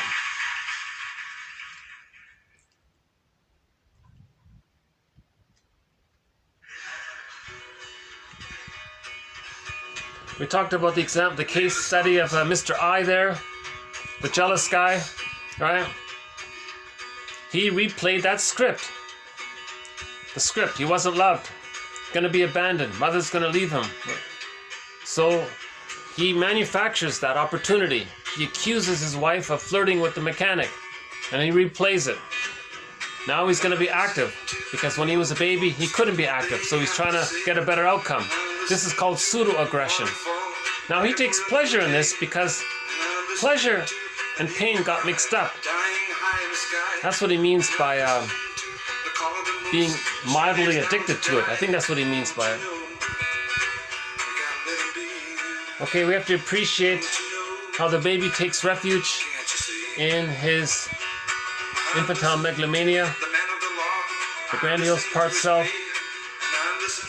The theory about negative magic gesture, doing to others what your mother did to you to communicate what your mother did to you. That's a negative magic gesture. Remember, the baby makes a gesture. He thinks everything will be solved. Omnipotence of gesture. He shakes his rattle and thinks he'll get what he wants. So he's doing this thing. It's a negative magic gesture. It's supposed to be cured. Doesn't work. Right?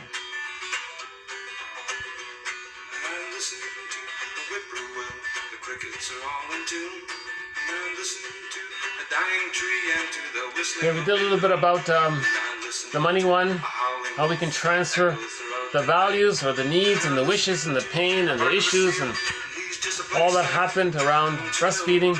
That can get transferred onto money. Remember, money, the word money and mother share the same root word, mater. M-A-T-E-R in Latin means mother. And from that root word, we get material and money and mother. So again, the baby's yardstick is infantile megalomania. So if something good happens, of course. So a bad start for gratitude. Love and gratitude enter the psychological picture when there's differentiation. A person with a narcissistic pattern hasn't achieved differentiation. He's just being his mother. So he's fused there. Right?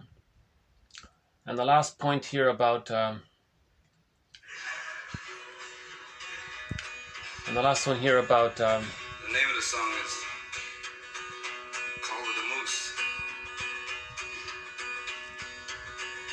He has some good songs, Willie Mitchell. Call of the Moose. He has a one about his friend there. What's that called again? Letter on a Birch Bark. If you go to SoundCloud, look up Willie Mitchell. The one that wrote Call of the Moose, not the other Willie Mitchell. An indigenous singer.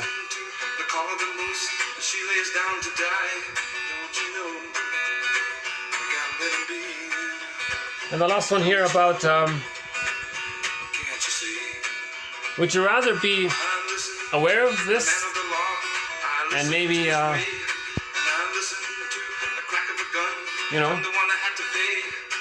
augment our memories and be our own caring witness?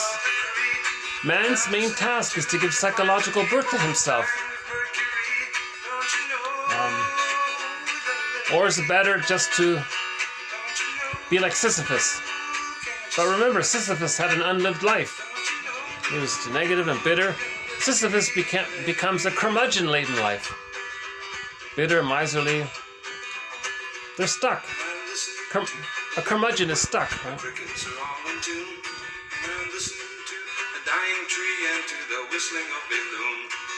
See, he's enjoying the present. These are nature sounds. Oh, a bark of the seal, a bloody sight. Yeah, sad story. Yeah, this song, there's mixed image. There's mixed. It's partly a very sad song, but it's partly a very nice song. It's funny about that. So there's the ambivalence there. So this song holds both sides, I guess.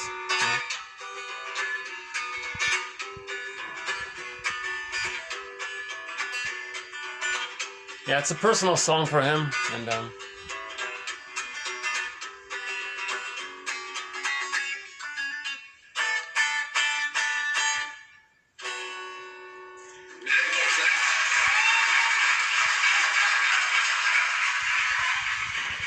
anything else? Any final concluding thoughts here? Tiger, burning bright in the forests of the night.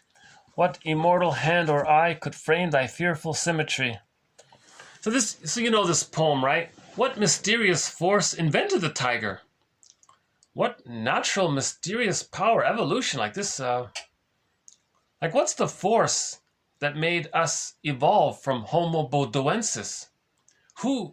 Nature created Homo bodoensis, and we evolved to Homo sapiens. What is this force? What is this natural wonder, Yeah.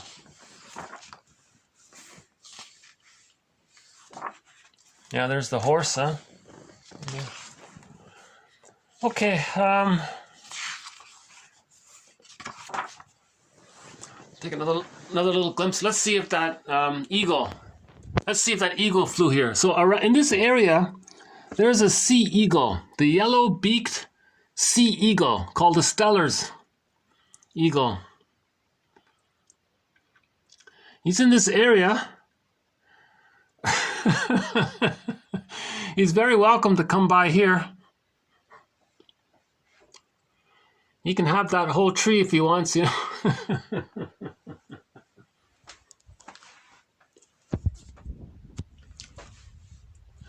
And these were the other art books that we covered in previous videos. Do you want to do a quick glimpse? Enough time here? You know what? I'll just this will shut out on its own. I think there's just a few minutes left here. If this shuts out, then this will be the conclusion of it. But here's some other photos here.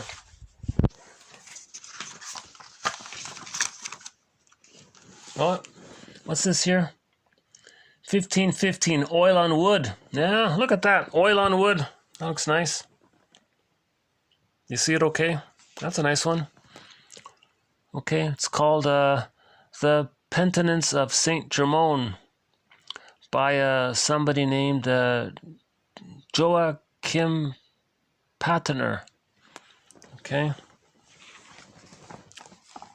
Oh, I like this one. What's this one here? River Bank of Peach Blossom, 1642.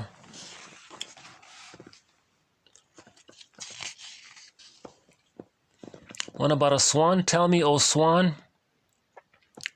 You want to try this one? Tell me, O swan, your ancient tale. From what land do you come, O swan? To what shore will you fly? Where would you take your rest, O swan, and what do you seek? Even this morning, O swan, awake, arise, follow me. There is a land where no doubt nor sorrow have rule, where the terror of time is no more. Okay. There the woods of spring are abloom, and the fragrant scent his eye is borne in the wind. There the bee of the heart is deeply immersed, and desires no other joy. Oh. And there the bee of the heart is deeply immersed and desires no other joy. The bee in the heart. Okay, so that's a poem. The honeybees are making sweet honey from my old failures. Something like that, right?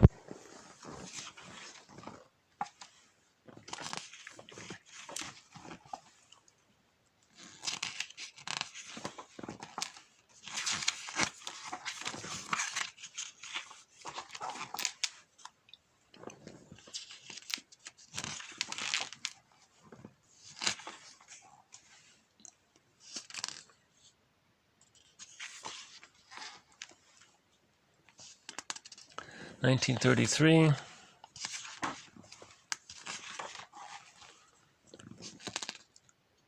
The Goblet, Thomas Cole. Yeah, famous ways. Well, that's nice. The gold one there. The gold. What's that? Okay, it's called Star Detail from a Basin. Early 14th century. Brass inlaid with silver and gold. That's nice. From Iran. Okay. What's this?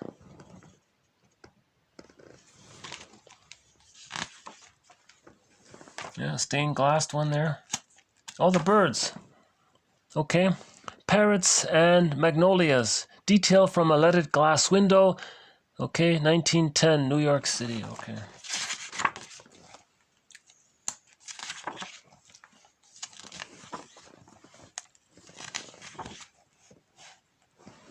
What's that? Okay.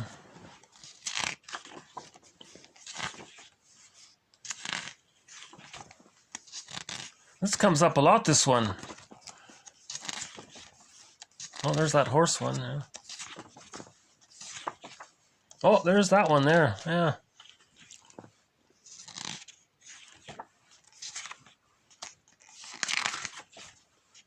Oh, that's a great one. Yeah, we noticed this one in the last video. Yeah, that's a nice one, right? Strawberry Thief. Huh.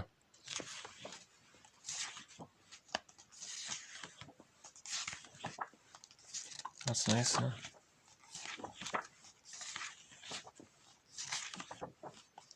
Yeah, this one comes a lot. This one comes up a lot for some reason. Huh? Okay.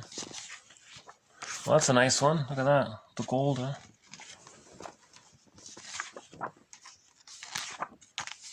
Oh, that's pretty good. Look at that. What's that? The Grand Canal, Venice. 1775, oil on canvas. Oh, yeah, the lonely one. Message from, what's that? Girl viewing plum blossoms by lantern light. Okay.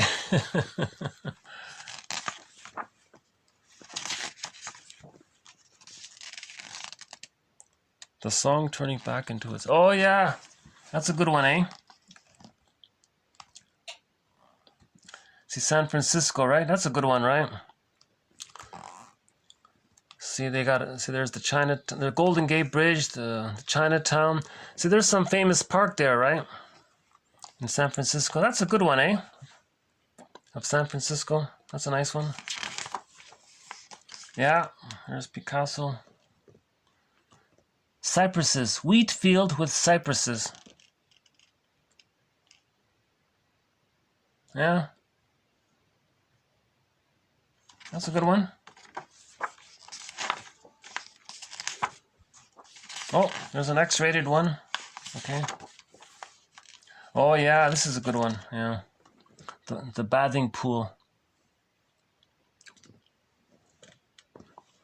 And that's quite a detailed one, right?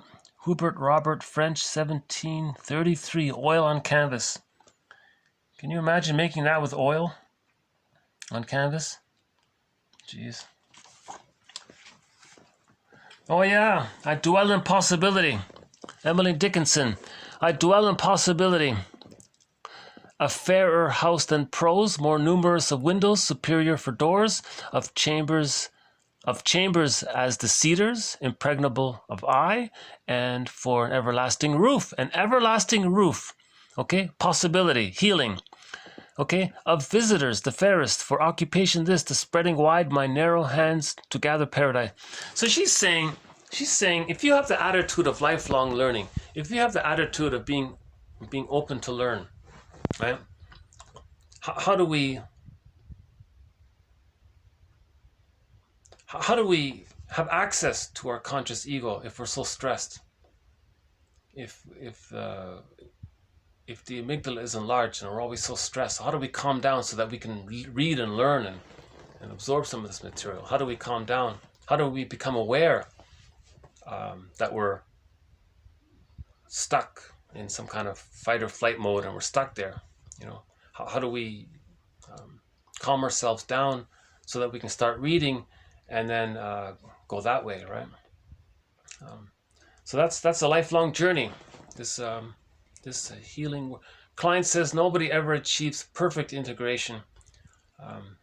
So we're always re-owning material from that bag. Right? We're always in dialogue with that stranger within. Right? And you want to listen to the skeleton within, the stranger within, the secret self, the second self. That photo with the eye, right? In that painting before. You want to listen to it. And these quotes are a bridge to help us listen to it. These quotes are helping us to listen to our unconscious. They're teaching us. The metaphorical personification of the force of that voice. The underlying drive for healing. That's some kind of God, right? In a myth. A helpful God, right?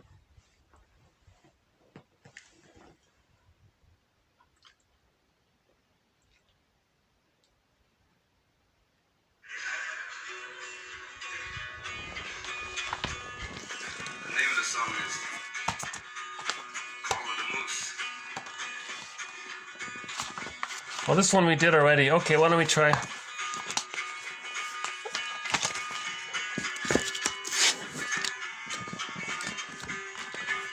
Actually, you know what? I think there's a poem in here that's pretty good. Hold on a sec. Let's see. Listen to the older folks, what they have to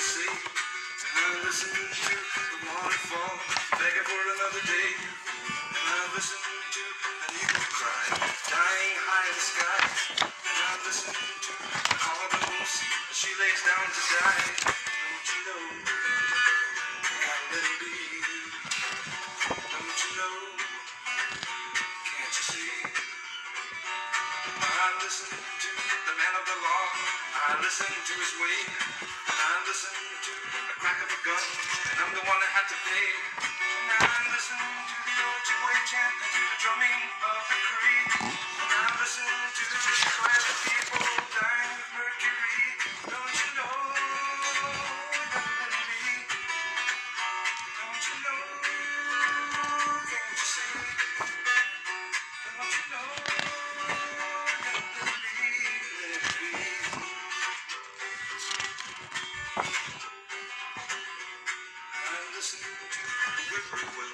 Crickets are all in tune. And I listen to a dying tree and to the whistling of a loon. And I listen to a howling wolf echo throughout the night. And I listen to the bark of a seal. He's just a bloody sight. Don't you know? Okay, Robert Bly, his translation of Antonio Machado. In our souls, everything moves, guided by a mysterious hand. Okay, so that's Beatrice, let's say, or the higher power, a mysterious hand. Good enough, right? In our souls, everything moves by a mysterious hand. Okay, so something is in us that's trying to help us heal. Now, we know nothing of our own souls that are ununderstandable, and okay, it's ununderstandable, and they say nothing. The deepest words of the wise man teach us the same as the whistle of the wind, the call of the moose when it blows, or the sound of the water when it is flowing. Okay, so in other words, it's a natural thing, right? There's the nature. Nature seeks to heal us. Nature is trying to heal us. When there's a wound, nature gets us to heal. It's a higher power that's trying to heal us, right? So if there's a psychological wound or a spiritual wound or emotional wound, a psychic, okay, and the baby didn't get fed, that's a psychic wound. How do we heal that, right? We dramatize, we act out to create a mirror so we can look into this mirror and see it that way. That's one theory around it, right? So that's what the psychoanalytic, the psychodynamic perspective is all about. That's what these quotes are all about. Trying to cooperate with nature, right? Trying to respect nature, respect nature's way. Yeah.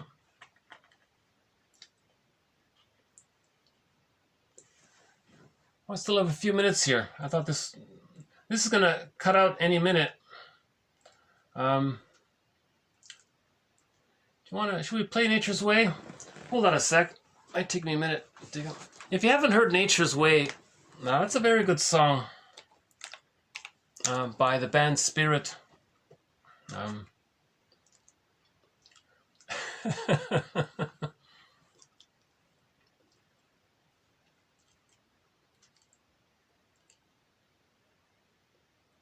So we'll close up with Nature's Way here. How's that?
snitch's way of deceiving you.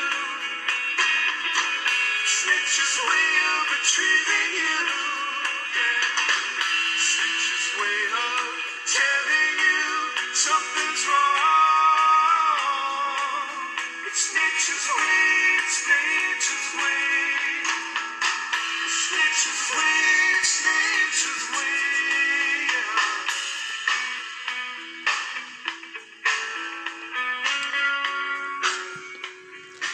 Okay, so thanks again. We'll have more quotes from our mentor, Edmund Bergler. We'll have more quotes from Masterson, Karen Horney, Klein, Mahler, Fairbairn, our mentors. We'll have more quotes from Bly, Robert Bly, Marion Woodman, Marie-Louise von Franz, John A. Sanford, Robert A. Sanford. I think I covered most of Laughlin's best quotes, and Guntrip's quotes, and Solani, and Ogden. I think I caught most of their best quotes, but I'll add more if I find them.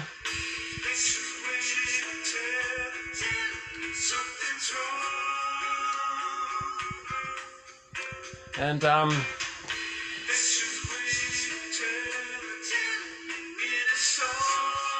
gonna, try to balance this project by including. I started a new thread a couple of days ago on the psychology of propaganda to support our core thread on the psychology of prejudice. So that still has to be developed, because there's a lot of psychology in propaganda. So we can use this as a mirror. So propaganda, all this propaganda, that's a mirror to look at to see our psychology within. Okay. So thanks very much. Okay, on that note, bye for now.